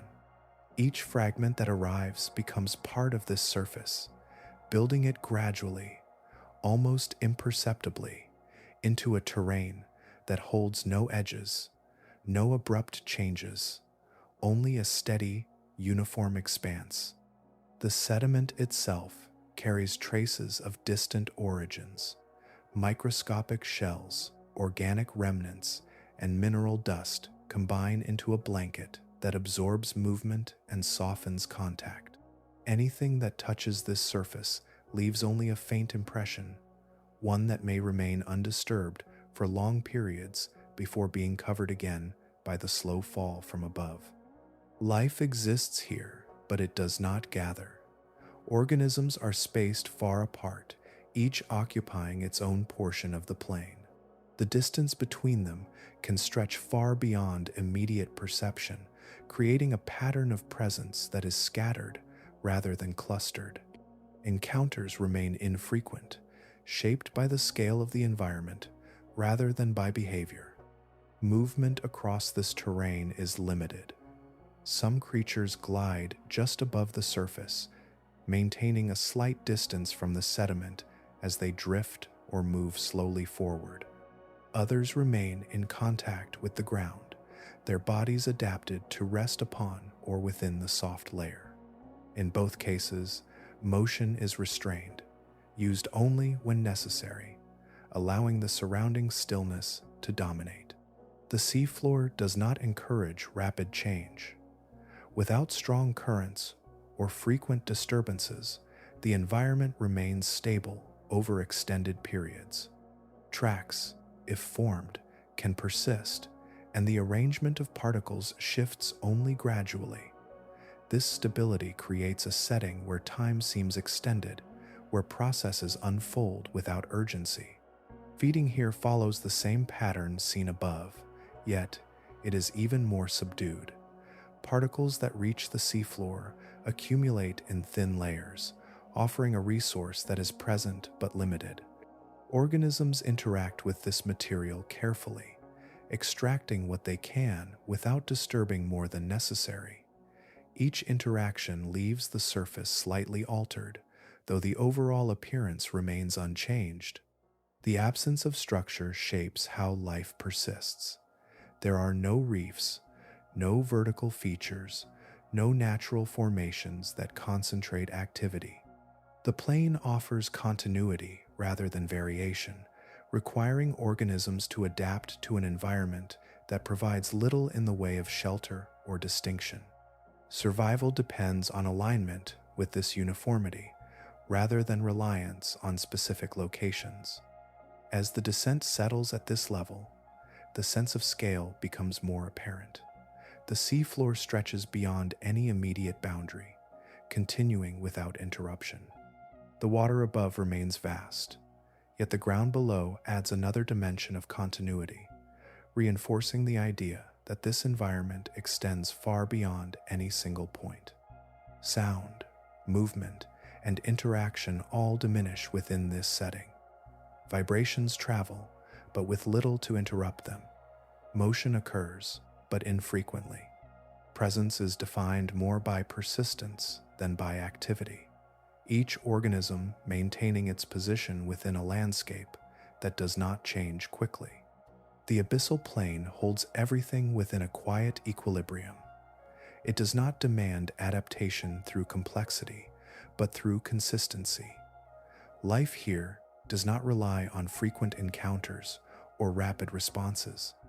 It endures through alignment with an environment where stillness is not the absence of activity, but the condition that shapes it. Within this vast, level expanse, the ocean reveals a different form of existence, one defined not by motion or interaction, but by continuity across distance and time. Imagine every direction carrying equal force, not pushing from above or below, but pressing inward from all sides at once, without pause. There is no orientation that changes its effect, no posture that lessens its reach. It exists as a constant presence, shaping everything quietly and continuously. At this depth, the weight of the ocean reaches extraordinary levels, thousands of times greater than what exists at the surface. It does not crush in sudden moments. Instead, it persists, steady and absolute, becoming the condition within which all structure must remain stable. Nothing here resists it outright. Survival depends on allowing that force to pass through, rather than oppose it. This influence reaches beyond form, extending into the smallest workings of life. Proteins, delicate in their design, rely on precise folding to function. Their shapes determine how they interact, how they bind, how they enable the reactions that sustain existence. Under such pressure, those shapes are at risk of distortion, altered in ways that can disrupt entire systems. To prevent this, organisms develop internal environments that counterbalance the external force. Certain small molecules accumulate within their cells, stabilizing proteins so that their structure holds firm. These compounds do not remove the pressure. They allow life to exist within it, preserving function where it would otherwise fail. Cell membranes face a different challenge. They must remain fluid enough to permit exchange, yet cohesive enough to maintain integrity. Compression can make them rigid, reducing their ability to regulate internal conditions. Adaptations shift their composition, incorporating elements that keep them flexible, even under extreme force.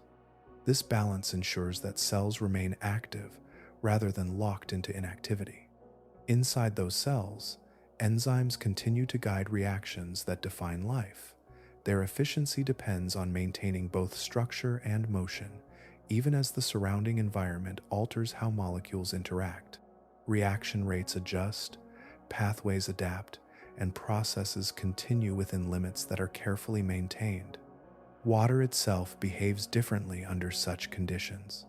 Its properties shift subtly, influencing how substances dissolve, how they move, and how reactions unfold. The medium that supports life becomes denser in behavior, changing the pace and nature of interaction. Organisms align their internal chemistry with these changes, ensuring that their processes remain compatible with the surrounding environment.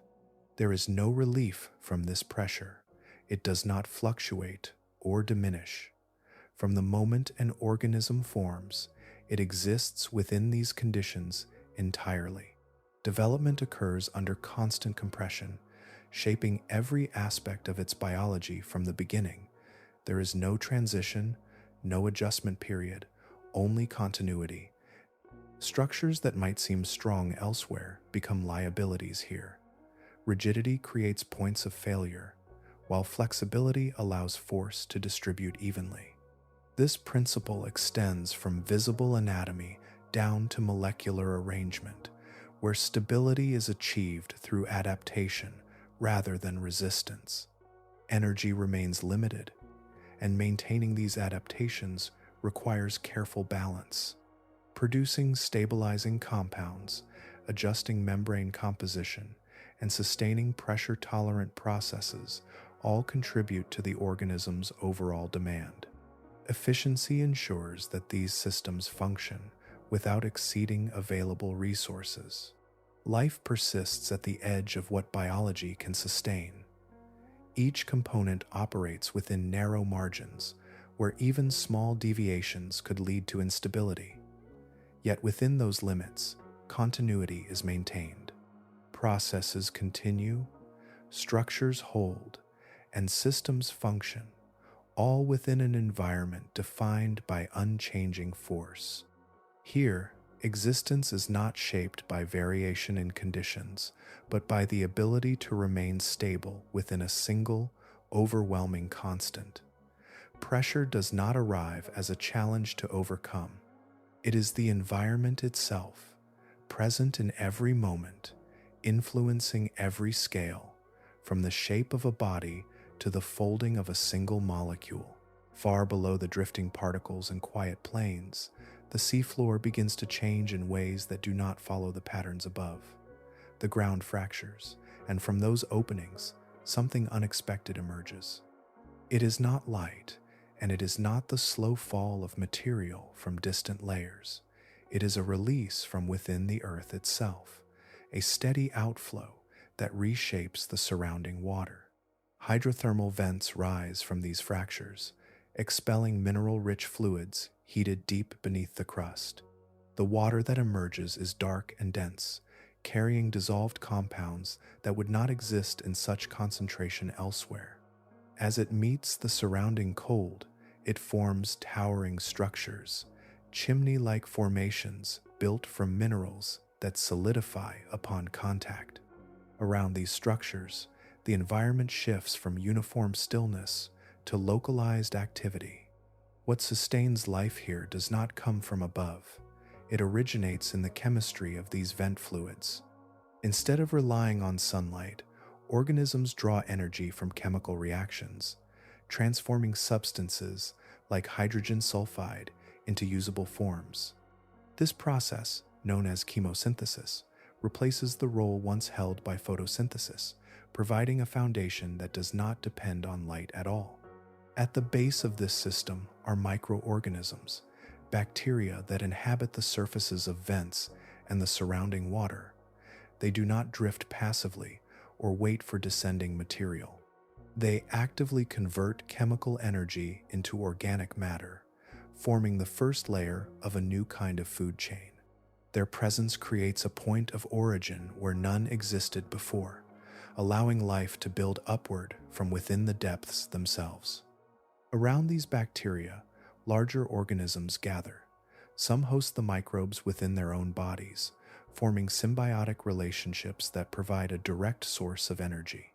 Tube worms, for example, lack traditional digestive systems, relying entirely on internal bacteria to sustain them.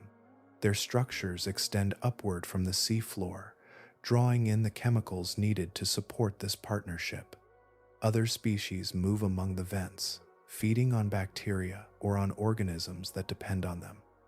Crustaceans, mollusks, and various fish form communities that are dense compared to the surrounding plains. The presence of a localized energy source allows life to concentrate, creating pockets of activity in an otherwise sparse environment. The conditions here are extreme. The fluids emerging from vents can reach temperatures far above the surrounding water, creating sharp gradients within short distances. Organisms must navigate these differences carefully, maintaining positions where the balance between heat and chemistry remains within survivable limits. Stability is found not in uniformity, but in precise placement within these gradients.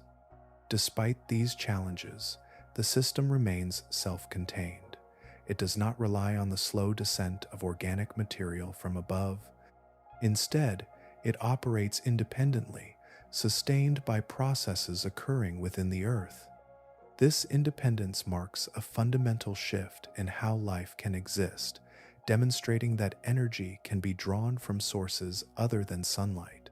The discovery of these ecosystems revealed that the deep ocean is not entirely dependent on distant layers for sustenance. It contains its own centers of activity, where life originates and persists under conditions that differ entirely from those found elsewhere. These environments expand the definition of what is possible, showing that biological systems can adapt to foundations that do not include light. As one moves away from these vents, the influence fades, and the surrounding seafloor returns to its quieter state. The contrast highlights the uniqueness of these locations, where energy flows upward rather than downward, supporting life in a way that does not rely on the surface at all. Within these isolated systems, life continues, shaped by chemistry rather than sunlight, sustained by processes that emerge from the depths themselves.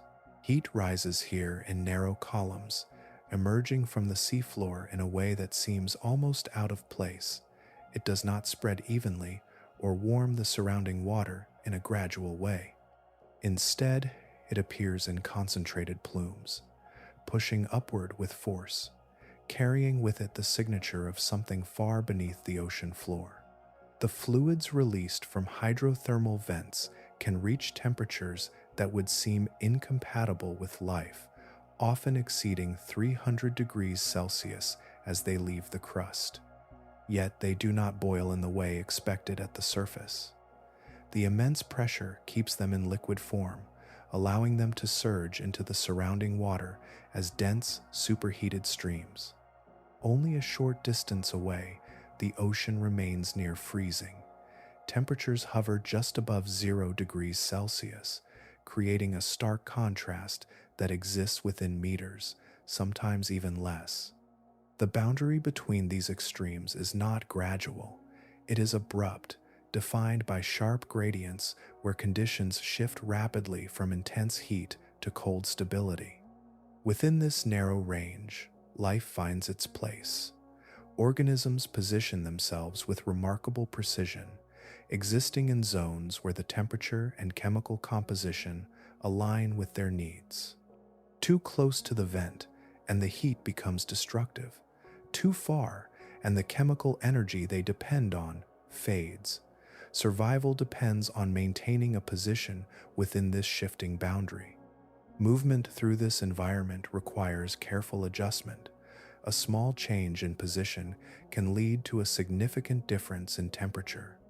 Organisms respond to these gradients continuously, making subtle shifts that keep them within a survivable range.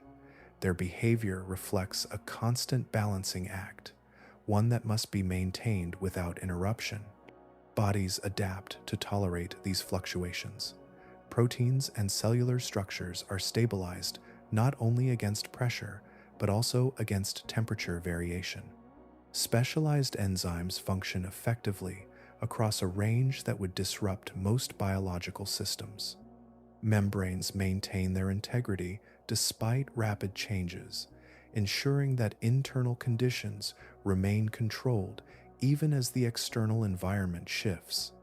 Some species anchor themselves near vent openings, their structures extending into the flow while remaining partially within cooler water. This positioning allows them to access the chemical resources carried by the hot fluids while avoiding direct exposure to extreme temperatures. Their forms reflect this compromise, shaped by the need to occupy a precise location. Others move more freely, navigating the gradients with slow, deliberate motion.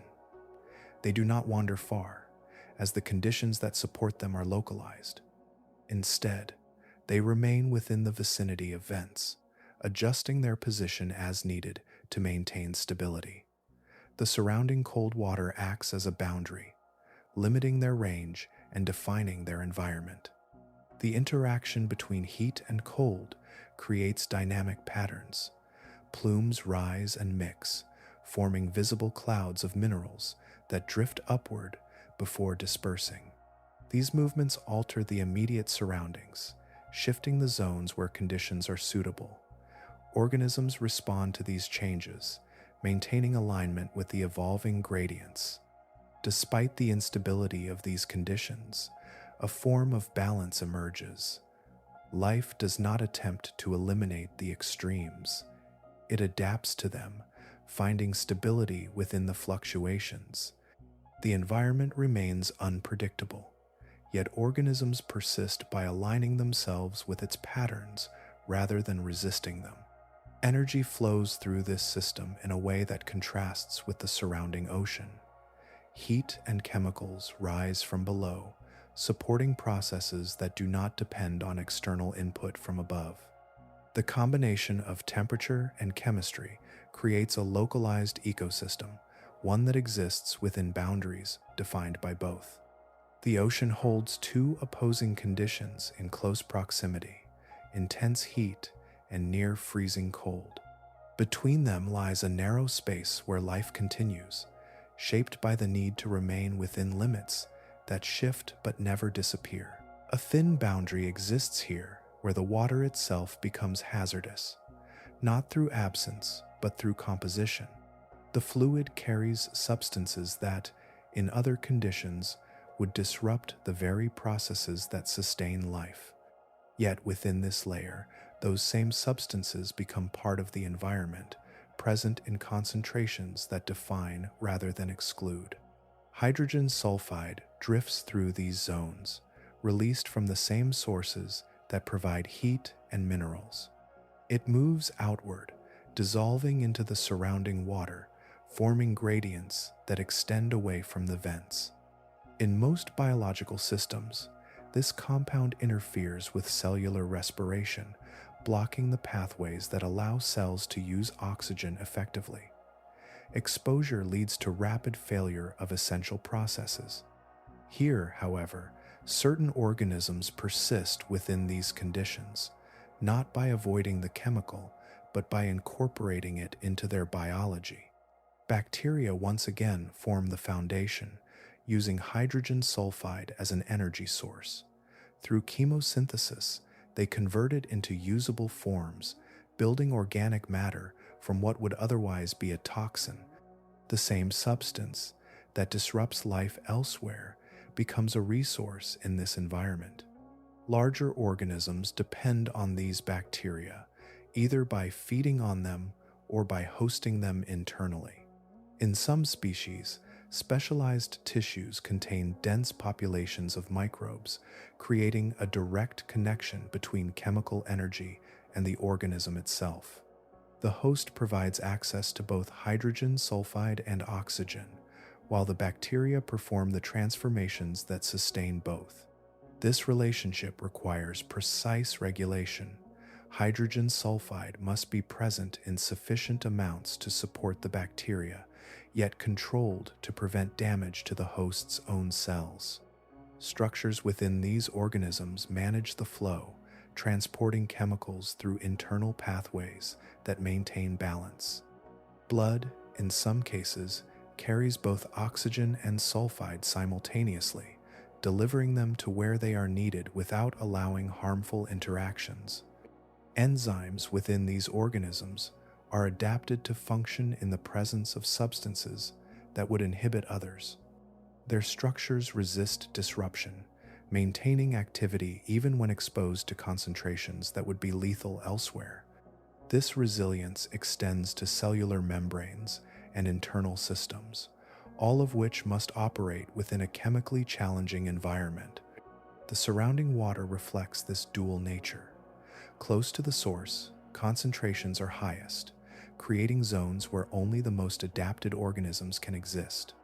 As distance increases, levels decrease, allowing a broader range of life to persist. The result is a gradient of habitability, shaped by the distribution of these chemicals. Movement within this space requires careful positioning.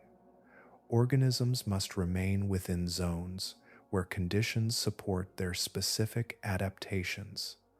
Too close, and toxicity overwhelms even specialized systems. Too far, and the chemical energy that sustains them becomes insufficient. Stability lies in maintaining alignment with these shifting boundaries. The environment does not remain static. Flows change, concentrations fluctuate, and the distribution of chemicals shifts over time. Organisms respond by adjusting their position, their internal processes compensating for variations in availability. Survival depends on maintaining equilibrium within a system that is both resource-rich and potentially harmful. This coexistence of toxicity and life creates a setting where the usual definitions of habitable conditions no longer apply. The presence of substances that would exclude most organisms becomes the basis for a different kind of ecosystem, one that operates on principles distinct from those found elsewhere. Within these zones, life does not merely tolerate the environment, it is built around it, structured to function within conditions that would disrupt other systems. The boundary between poison and resource becomes less distinct, defined by how organisms interact with what surrounds them. Survival is not achieved by avoiding danger, but by transforming it into something usable, allowing life to persist within a space where chemistry itself sets the terms of existence. The ground does not simply continue downward, it folds into itself, forming vast, narrow chasms that seem to draw the ocean inward. These trenches mark the deepest points on Earth, where the seafloor descends to depths that extend far beyond the surrounding landscape. The descent into them feels less like moving across terrain and more like entering a space carved out of the planet itself. They form along boundaries where tectonic plates meet, one slipping beneath another, pulling the crust into long, curved depressions. These structures stretch across immense distances, yet their width remains limited, creating environments that are both expansive and confined. Their sides slope steeply, guiding everything toward the lowest points, where depth reaches its maximum. As the descent continues into these regions, the conditions intensify in ways that leave little room for variation. Pressure rises to levels that surpass anything encountered before, compressing every structure without pause. It is not a force that arrives suddenly, but one that accumulates until it defines the environment entirely. There is no change in its presence, only its magnitude. Darkness remains absolute, as it has been for some time, yet here it feels more contained. The trench walls rise along both sides, limiting the openness of the water and creating a sense of enclosure. Space narrows vertically while extending horizontally, forming a setting where distance exists in one direction but is constrained in another. The isolation of these depths surpasses all that came before. Movement into a trench does not lead to new layers of interaction or increased activity. Instead, it leads further into separation, where encounters become even less frequent and the environment offers little variation. Life persists, but it does so within an even more limited framework. Exploration of these regions remains rare, Only a small number of descents have reached the deepest points, carried out by submersibles designed to withstand the immense pressure. Each journey requires careful control, as the margin for error disappears entirely at these depths. The equipment must endure conditions that leave no tolerance for weakness, reflecting the same demands placed on the life that exists there. The trench floor itself differs subtly from the plains above. Sediment collects here as well, but the shape of the environment influences how it settles. Material can accumulate along slopes or gather in deeper pockets, creating slight variations in an otherwise uniform landscape. These differences, though small, shape how organisms interact with the terrain. Life within these trenches is sparse, even by the standards of the deep ocean. Organisms appear infrequently, separated by distances that extend beyond immediate awareness. Their forms reflect the demands of pressure and scarcity, aligned with conditions that allow only narrow margins for survival. Each one exists within limits that are rarely exceeded. Food remains scarce, arriving only after traveling great distances from above. The journey reduces it further, leaving minimal resources distributed across a vast and uneven environment. Some areas receive slightly more due to the structure of the trench, yet the overall availability remains low, reinforcing the need for efficiency and endurance. Movement becomes even more restrained here. Organisms do not traverse large distances, as the cost outweighs the potential gain. Instead, they remain within confined areas, interacting with what is available and conserving energy whenever possible. The environment does not support exploration, only persistence. At this depth, the descent reaches its furthest point. There is no deeper layer to move into, no further transition beyond this. The ocean settles into its most extreme form, where pressure, darkness, and isolation converge completely. Life continues within these limits, shaped by conditions that represent the edge of what can be sustained. Forms appear here that seem almost unfinished, as though structure has been reduced to only what is absolutely necessary. Bodies lack the firmness seen elsewhere, their outlines soft, their tissues nearly translucent, allowing the surrounding darkness to pass through them without interruption. They do not impose themselves on the environment. They exist within it, barely distinct from the water that surrounds them. Among these inhabitants are species like the snailfish, adapted to the deepest reaches of the trenches. Their bodies are delicate in appearance, lacking heavy bones or rigid frameworks. Instead, they rely on a composition that aligns closely with the density of the surrounding water, reducing internal stress under immense pressure. Their skin is thin, their forms flexible, shaped by conditions that favor compliance over resistance. This apparent fragility does not indicate weakness. It reflects a precise adjustment to an environment where strength, as defined elsewhere, would become a liability. Dense structures would fracture, rigid systems would fail. Here, survival depends on yielding to pressure rather than opposing it, allowing force to distribute evenly through the body. At the cellular level, adaptations continue. Specialized compounds accumulate within tissues, stabilizing proteins so they retain their functional shapes despite the surrounding compression. These molecules ensure that essential processes proceed without disruption, maintaining the delicate balance required for life to persist at such depths. Without them, the fundamental chemistry of the organism would falter. The limited availability of food shapes every aspect of existence. Resources arrive infrequently, reduced to minimal quantities by the time they reach these depths. Organisms respond by lowering their energy demands, maintaining slow metabolic rates that allow them to survive extended periods without intake. Growth is gradual, and activity remains minimal, conserving what little energy is available. Feeding strategies reflect this scarcity. Some species consume fine particles that settle along the trench floor, extracting what energy they can from the accumulated material. Others rely on occasional encounters with slightly larger sources, though such opportunities remain rare.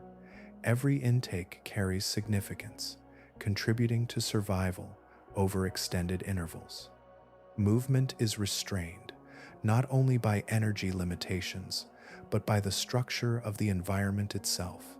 The steep walls and confined spaces of the trench limit the range of motion, encouraging organisms to remain within small areas where conditions remain stable. Drifting currents provide slight movement, but active swimming is used sparingly. Reproduction occurs under these same constraints. Encounters between individuals are rare, and opportunities to reproduce may be infrequent. Some species adapt by producing fewer offspring, investing more resources into each one. Others rely on strategies that extend the impact of a single encounter, ensuring continuity even when interactions are limited. The appearance of these organisms reflects their environment.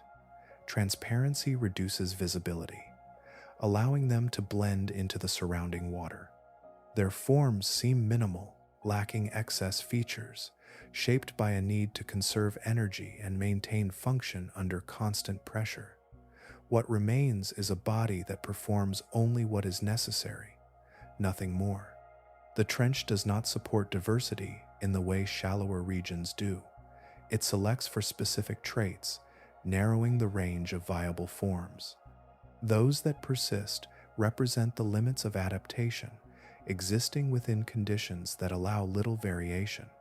Each species occupies a narrow space within this system, aligned precisely with the demands of the environment. Life continues in its most constrained form.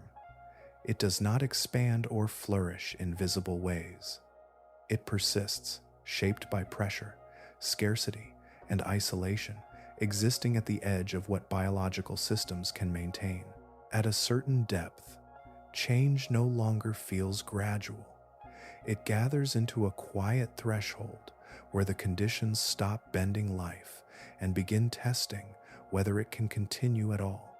The descent reaches a point where the margins narrow, and every process that once adapted with ease now holds itself together with increasing difficulty. Pressure at these depths does more than compress. It alters the behavior of the smallest structures within living systems. Proteins, which rely on precise shapes to function, begin to shift under the force. Their folded forms become unstable, threatening to lose the configurations required for essential reactions.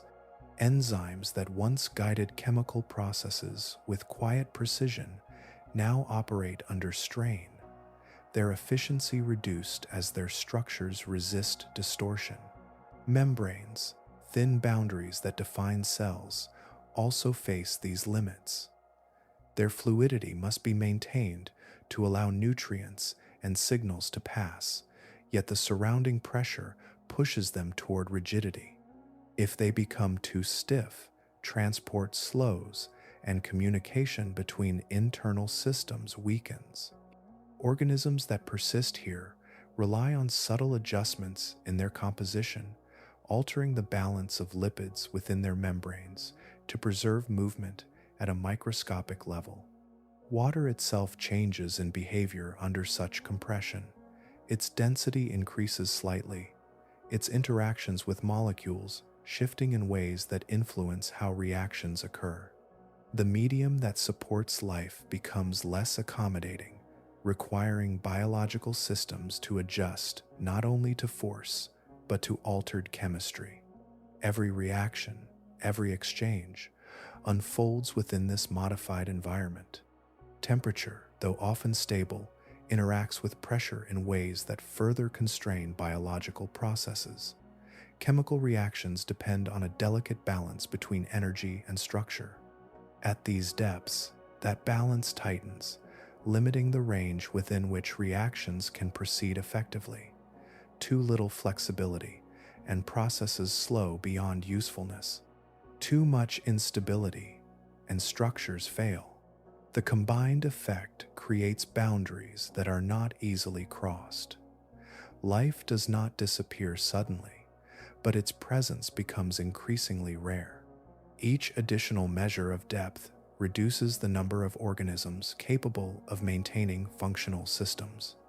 What remains represents a narrowing set of possibilities, where only the most precisely adapted forms continue. Even these adaptations have limits. The molecules that stabilize proteins, the adjustments that maintain membrane function, all operate within finite ranges. Beyond certain pressures, their effectiveness diminishes. Structures begin to lose coherence, and the processes that define living systems become harder to sustain.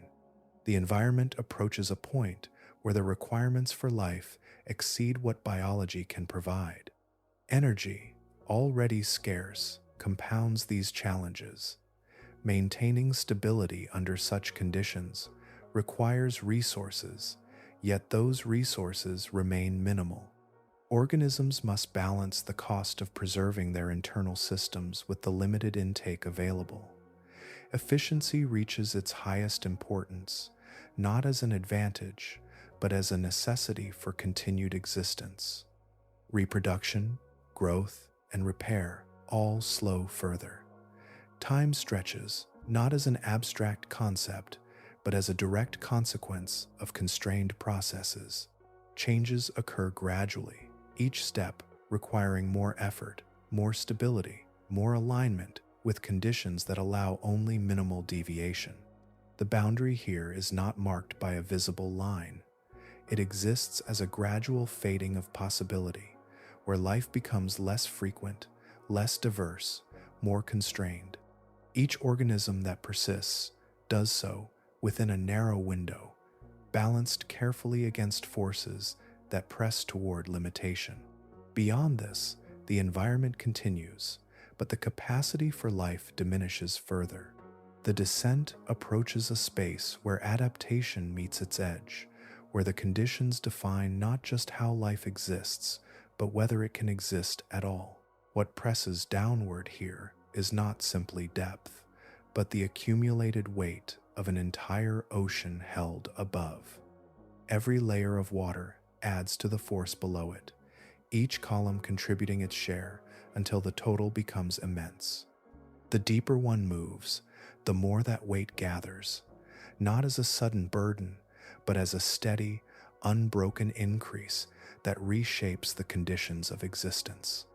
Water, though fluid and seemingly gentle at the surface, becomes an instrument of compression at depth.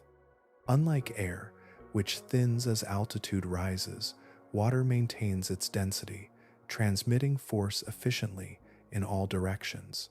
Gravity pulls the ocean downward, and the water carries that force without interruption, pressing evenly against every surface, every structure, every living form.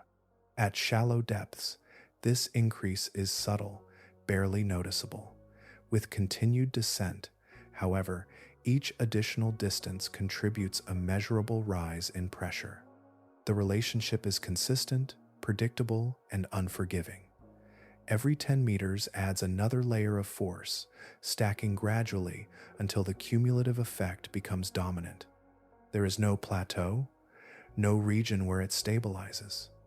It continues, uninterrupted, all the way to the deepest points. This differs fundamentally from conditions on land or in air.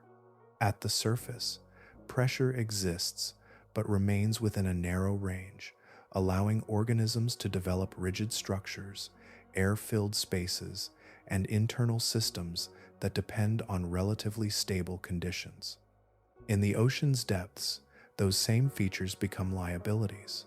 Air compresses easily, shrinking under pressure, collapsing spaces that once held form. Structures that rely on internal voids cannot withstand the force. Gravity plays a constant role in this process. It anchors the ocean in place, ensuring that the weight above continues to press downward. Without it, water would disperse and pressure would diminish. Instead, gravity holds every layer in position, creating a continuous column that extends from the surface to the seafloor. The deeper regions exist because this column remains intact, its mass concentrated by the pull of the planet itself. For living organisms, survival depends on aligning with these physical realities. Bodies must be constructed in ways that avoid internal imbalance. Fluids replace air. Tissues adjust to match the density of the surrounding water, and structures distribute force rather than resisting it. This approach allows pressure to pass through rather than accumulate within, reducing the risk of collapse. The speed at which depth becomes dangerous is a result of this accumulation. A relatively short vertical distance in the ocean produces changes far more significant than comparable distances in air. Descending just a few hundred meters introduces conditions that would challenge most surface-adapted organisms. Beyond that, the environment shifts rapidly into ranges that require specialized adaptations. These physical constraints shape not only individual organisms, but entire ecosystems. They determine where life can exist, how it must function, and what forms it can take. The deeper regions are not defined solely by absence of light or scarcity of food, but by the constant presence of pressure, an invisible force that influences every interaction. Movement, structure, and even the pace of life reflect this influence. Organisms cannot ignore it, nor can they escape it. Instead, they exist within it, their forms and processes aligned with the demands imposed by the weight above. In this environment, the ocean itself becomes an active participant in shaping life. It is not only a medium, but a force, carrying the influence of gravity through every layer, defining conditions that grow more intense with each descent. No human body has ever settled into this depth unaided, and none can. The descent into these regions requires a boundary, a constructed shell that stands between fragile biology and the surrounding force. Without it, the difference between internal pressure and the weight outside would collapse that boundary instantly, leaving no space for survival. Water at these depths does not allow gradual adjustment for air-filled organisms. The human body depends on gases held within lungs, sinuses, and tissues, each of which responds to pressure in ways that cannot be sustained beyond certain limits. As depth increases, these spaces compress, altering the balance required for normal function. Beyond a relatively shallow threshold, the body cannot maintain its structure without assistance. To reach the deepest regions, specialized submersibles take the place of direct exposure. These vessels are designed as pressure-resistant enclosures, their shapes and materials calculated to withstand immense force. Thick hulls, often spherical, to distribute stress evenly, create a small internal environment where conditions remain stable. Inside, pressure is maintained at levels suitable for human life, separated completely from the exterior. Every descent in such a craft is an exercise in precision.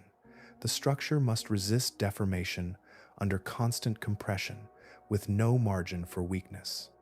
Even microscopic flaws can become points of failure when subjected to the weight of the ocean above. Materials are selected not only for strength, but for their ability to endure repeated exposure without fatigue.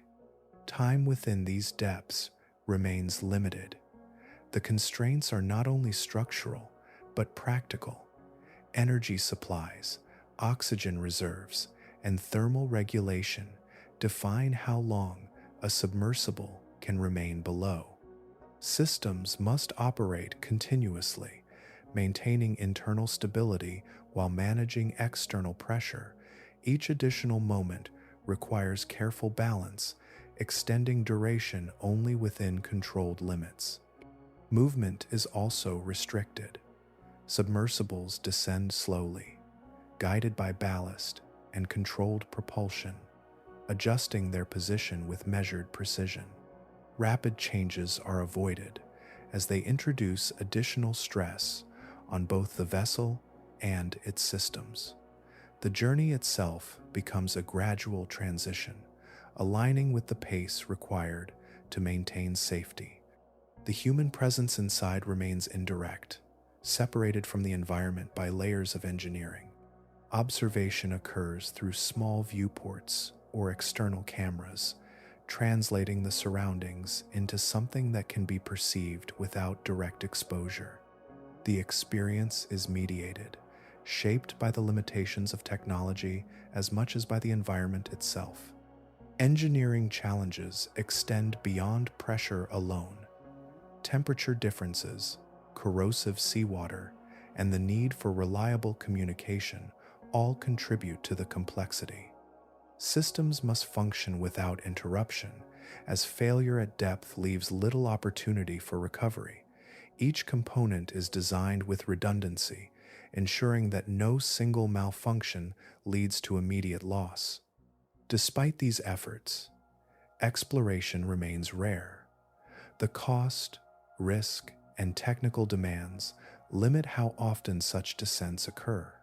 Large portions of these regions have never been directly observed, existing beyond the reach of frequent study.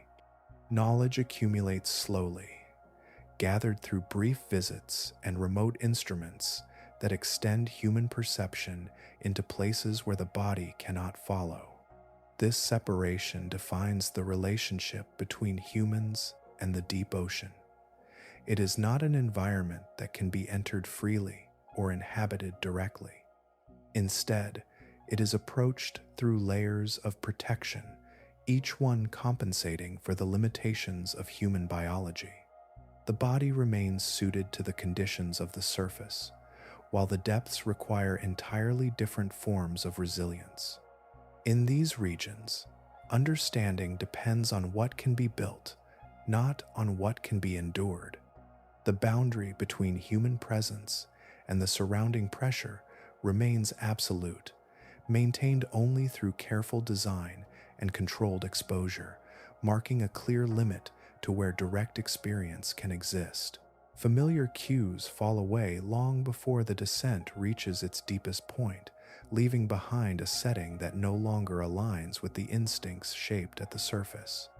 There is no horizon to orient the eye, no steady light to define direction, no shifting patterns of color or movement to suggest distance. What remains is an environment that resists interpretation, offering little that the mind can easily recognize or place.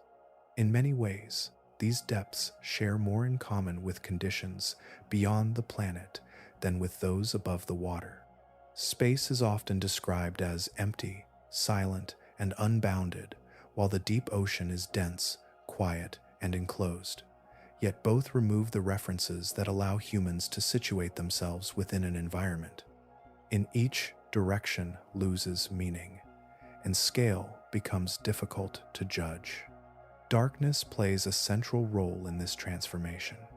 Without a natural source of light, vision ceases to provide reliable information. Artificial illumination creates only limited pockets of visibility, surrounded by an absence that absorbs detail. Objects appear suddenly within this narrow field, then fade just as quickly as they leave it, offering no gradual transition. Pressure, though unseen, contributes to this sense of separation. It shapes every aspect of the environment while remaining imperceptible to direct observation. The knowledge of its presence influences perception, creating an awareness of forces that cannot be felt directly within a protected space, yet define everything beyond it. This contrast between internal stability and external intensity reinforces the feeling of disconnection. Sound behaves differently as well. It travels efficiently through water, yet its sources remain hidden, often originating from distances that cannot be easily determined. Without visual confirmation, these sounds exist without clear context, forming an auditory landscape that feels detached from familiar cause and effect. Vibrations move through the water, carrying information that is sensed more than understood. The absence of familiar landmarks deepens this effect. On land, features such as terrain, vegetation, and sky provide constant reference points. Even in open water near the surface, light and movement create a sense of orientation. In the depths, these anchors disappear. The environment becomes uniform, with few distinguishing features to separate one location from another. Time perception also shifts. Without external cues such as daylight or visible change, the passage of time becomes less defined. Moments do not align with observable cycles, and the environment offers little variation to mark progression. This stillness extends beyond motion, influencing how experience itself is structured. The organisms that inhabit these depths further contribute to the sense of unfamiliarity. Their forms, shaped by conditions far removed from those at the surface, do not conform to common expectations. Movements are often slow, deliberate, and minimal, reflecting the constraints of their environment. Interactions occur infrequently, adding to the impression of isolation. Even the act of observation feels altered. Viewing this environment through the limited perspective of a submersible or instrument creates a separation between observer and setting. The surroundings are present, yet mediated, filtered through technology that translates conditions into something perceivable. This layer of interpretation reinforces the distance between human experience and the environment itself. All of these elements combine to create a setting that feels distinct from the world above. It is not simply deeper or darker, but fundamentally different in how it presents itself. The absence of familiar structures, the presence of unseen forces, and the limited ways in which it can be perceived contribute to an experience that feels removed from ordinary context. In this way, the deep ocean becomes less an extension of the surface and more a separate domain, one that exists within the same planet, yet operates under conditions that reshape perception entirely. Recovery here unfolds on a scale that resists ordinary measurement, not because change is absent, but because it proceeds with such restraint that its progress is almost imperceptible. Disturbance does not pass quickly through these depths. It lingers, settles, and reshapes the environment in ways that remain long after the initial cause has faded. Ecosystems that exist under such limited energy conditions develop slowly, their structures built over extended periods. Growth is measured in small increments, reproduction spaced across long intervals, and interactions between organisms occur infrequently. When disruption arrives, whether through physical disturbance or chemical alteration, the system does not return to its prior state with ease. The processes that would restore balance require time that stretches far beyond human observation. Sediment, which accumulates gradually across the seafloor, holds a record of this slow formation. Layers settle over years, compacting into a stable surface that supports the limited life present. When disturbed, these layers do not quickly resettle into their original arrangement. Fine particles disperse, currents shift them unpredictably, and the structure that once existed becomes difficult to reconstruct. Human activity, though distant from these depths, has begun to extend its reach downward. Materials introduced at the surface travel through the water column, descending over time. Some arrive as fragmented debris, others as dissolved substances that integrate into the surrounding water. Their presence, though often subtle, introduces changes that organisms are not adapted to accommodate. Pollution, once introduced, does not disperse rapidly in these environments. Limited circulation and low biological activity slow its breakdown and redistribution. Substances can remain within sediments or within the bodies of organisms, persisting across long periods. The impact may not be immediately visible, yet it alters conditions in ways that accumulate over time. Resource extraction introduces another form of disturbance. The seafloor, shaped by gradual processes, is disrupted by direct contact. Equipment designed to retrieve materials disturbs sediment layers, removes structural features, and alters the local environment. Organisms that rely on specific conditions lose the context in which they exist, and the system that supported them is changed. The sensitivity of these ecosystems arises from their narrow margins. Life here operates within limited ranges of temperature, pressure, and chemical composition. Even small shifts can move conditions beyond what organisms can tolerate. Adaptations that allow survival under extreme pressure do not necessarily provide resilience against sudden external changes. Reestablishing balance requires the same processes that formed the ecosystem initially: slow accumulation, gradual growth, and rare interactions. Without sufficient time, these processes cannot proceed. What is lost does not return quickly, and in some cases, it may not return at all within observable timescales. Organisms themselves reflect this fragility. Their lifespans may extend over long periods, yet their populations remain small. Reproduction does not produce large numbers, and survival depends on stability rather than rapid renewal. When individuals are lost, replacement occurs slowly, if at all. The connection between these depths and the surface remains constant, even if it is not always apparent. Changes above influence conditions below, carried downward through water, material, and energy. The separation is not complete, and the effects of distant actions can reach into environments that appear isolated. Within this setting, existence continues, but it does so within constraints that leave little room for disruption. The balance that sustains life is precise, shaped by conditions that change slowly and resist rapid adjustment. When that balance is altered, the consequences extend over time, reflecting the delicate nature of systems that have developed at the edge of possibility. There are stretches of the ocean floor that remain entirely unseen, not hidden by intention, but by distance, pressure, and the difficulty of reaching them. These regions extend beyond mapped boundaries, forming vast areas where no direct observation has yet occurred. The shape of the terrain may be inferred, outlined through remote measurements, but the details within those outlines remain unobserved.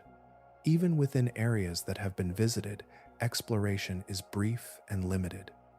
A descent may pass through a location once, collecting fragments of information before returning to the surface. What is recorded becomes a small window into a much larger environment, offering insight without revealing the full context. Between these isolated observations lie spaces that remain continuous, yet undocumented. Species continue to emerge from these depths, identified through rare encounters or collected samples. Many differ from known forms in ways that expand understanding of how life adapts under extreme conditions. Some appear only once, never observed again, suggesting populations that exist beyond the reach of repeated study.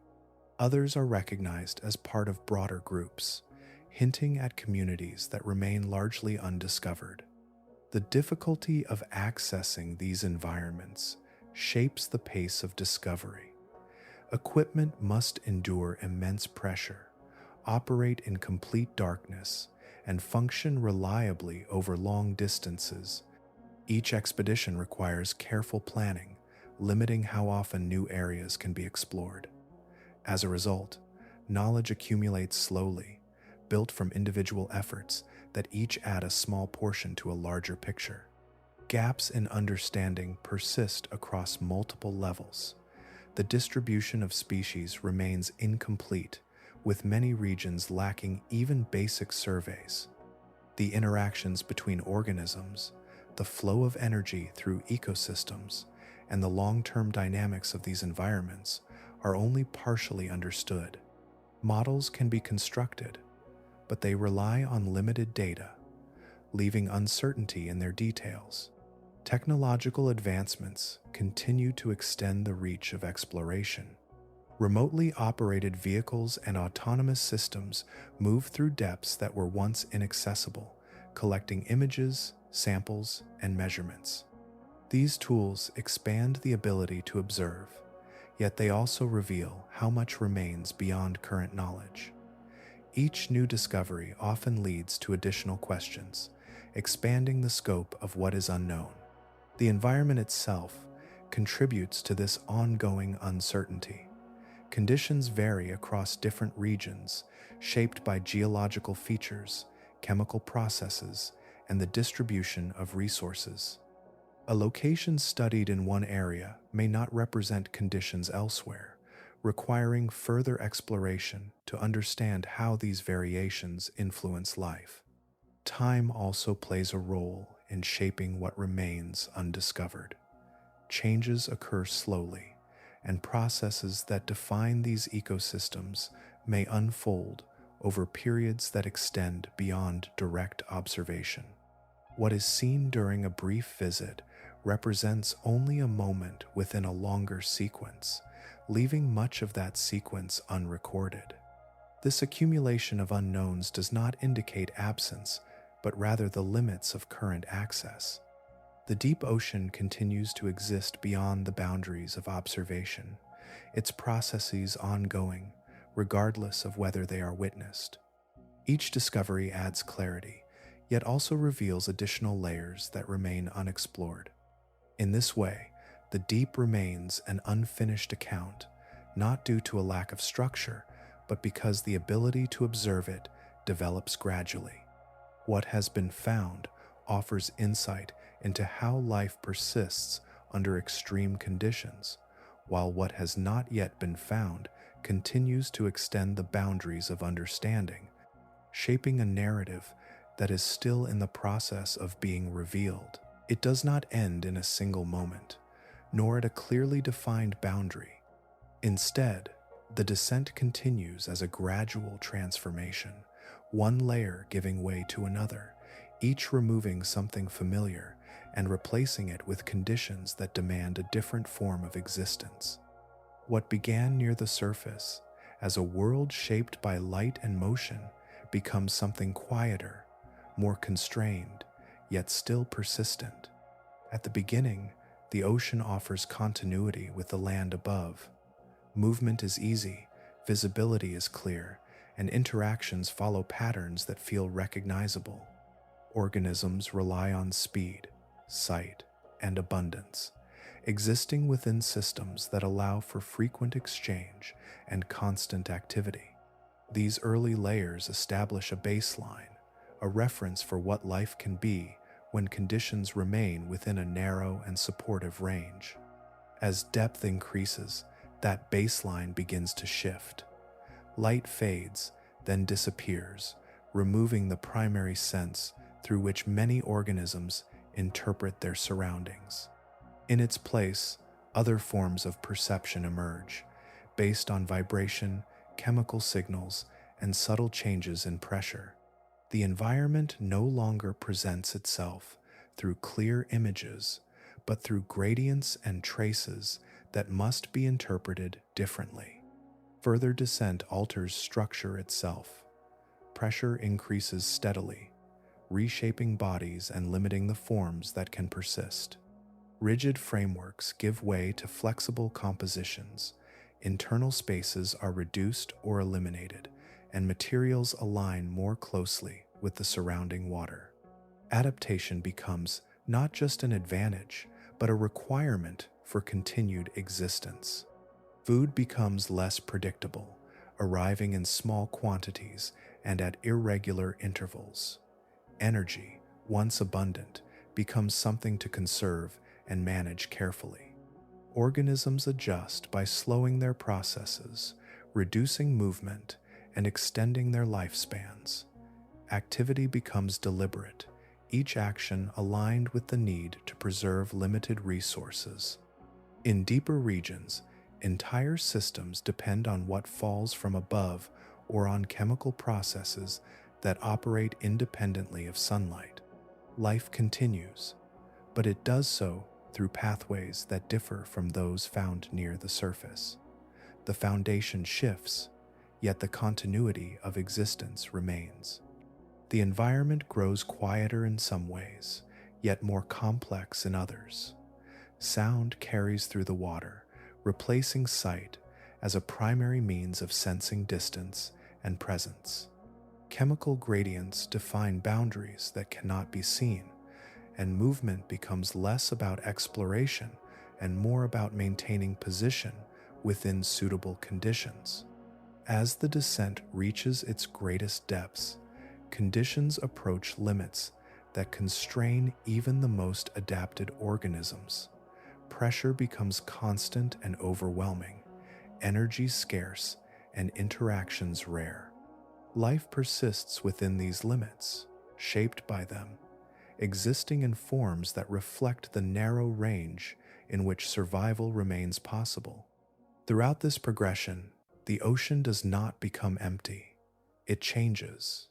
Each layer introduces new constraints, and life responds by transforming to meet them. What is lost in one aspect is replaced by another, not as a direct substitution, but as a shift in how existence is maintained. The deeper regions no longer resemble the surface in any direct way.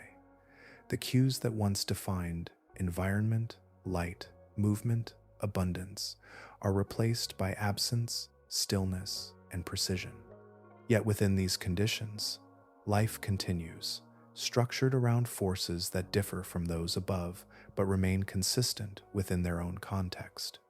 In this way, the descent is not a journey toward an end, but a movement through variations of existence. Each level reflects a different balance between possibility and constraint, shaped by the same physical laws but expressed in different forms. What begins as something familiar gradually becomes something else entirely, not separate from the earth, but representing another aspect of it, one that exists beyond the range of ordinary experience.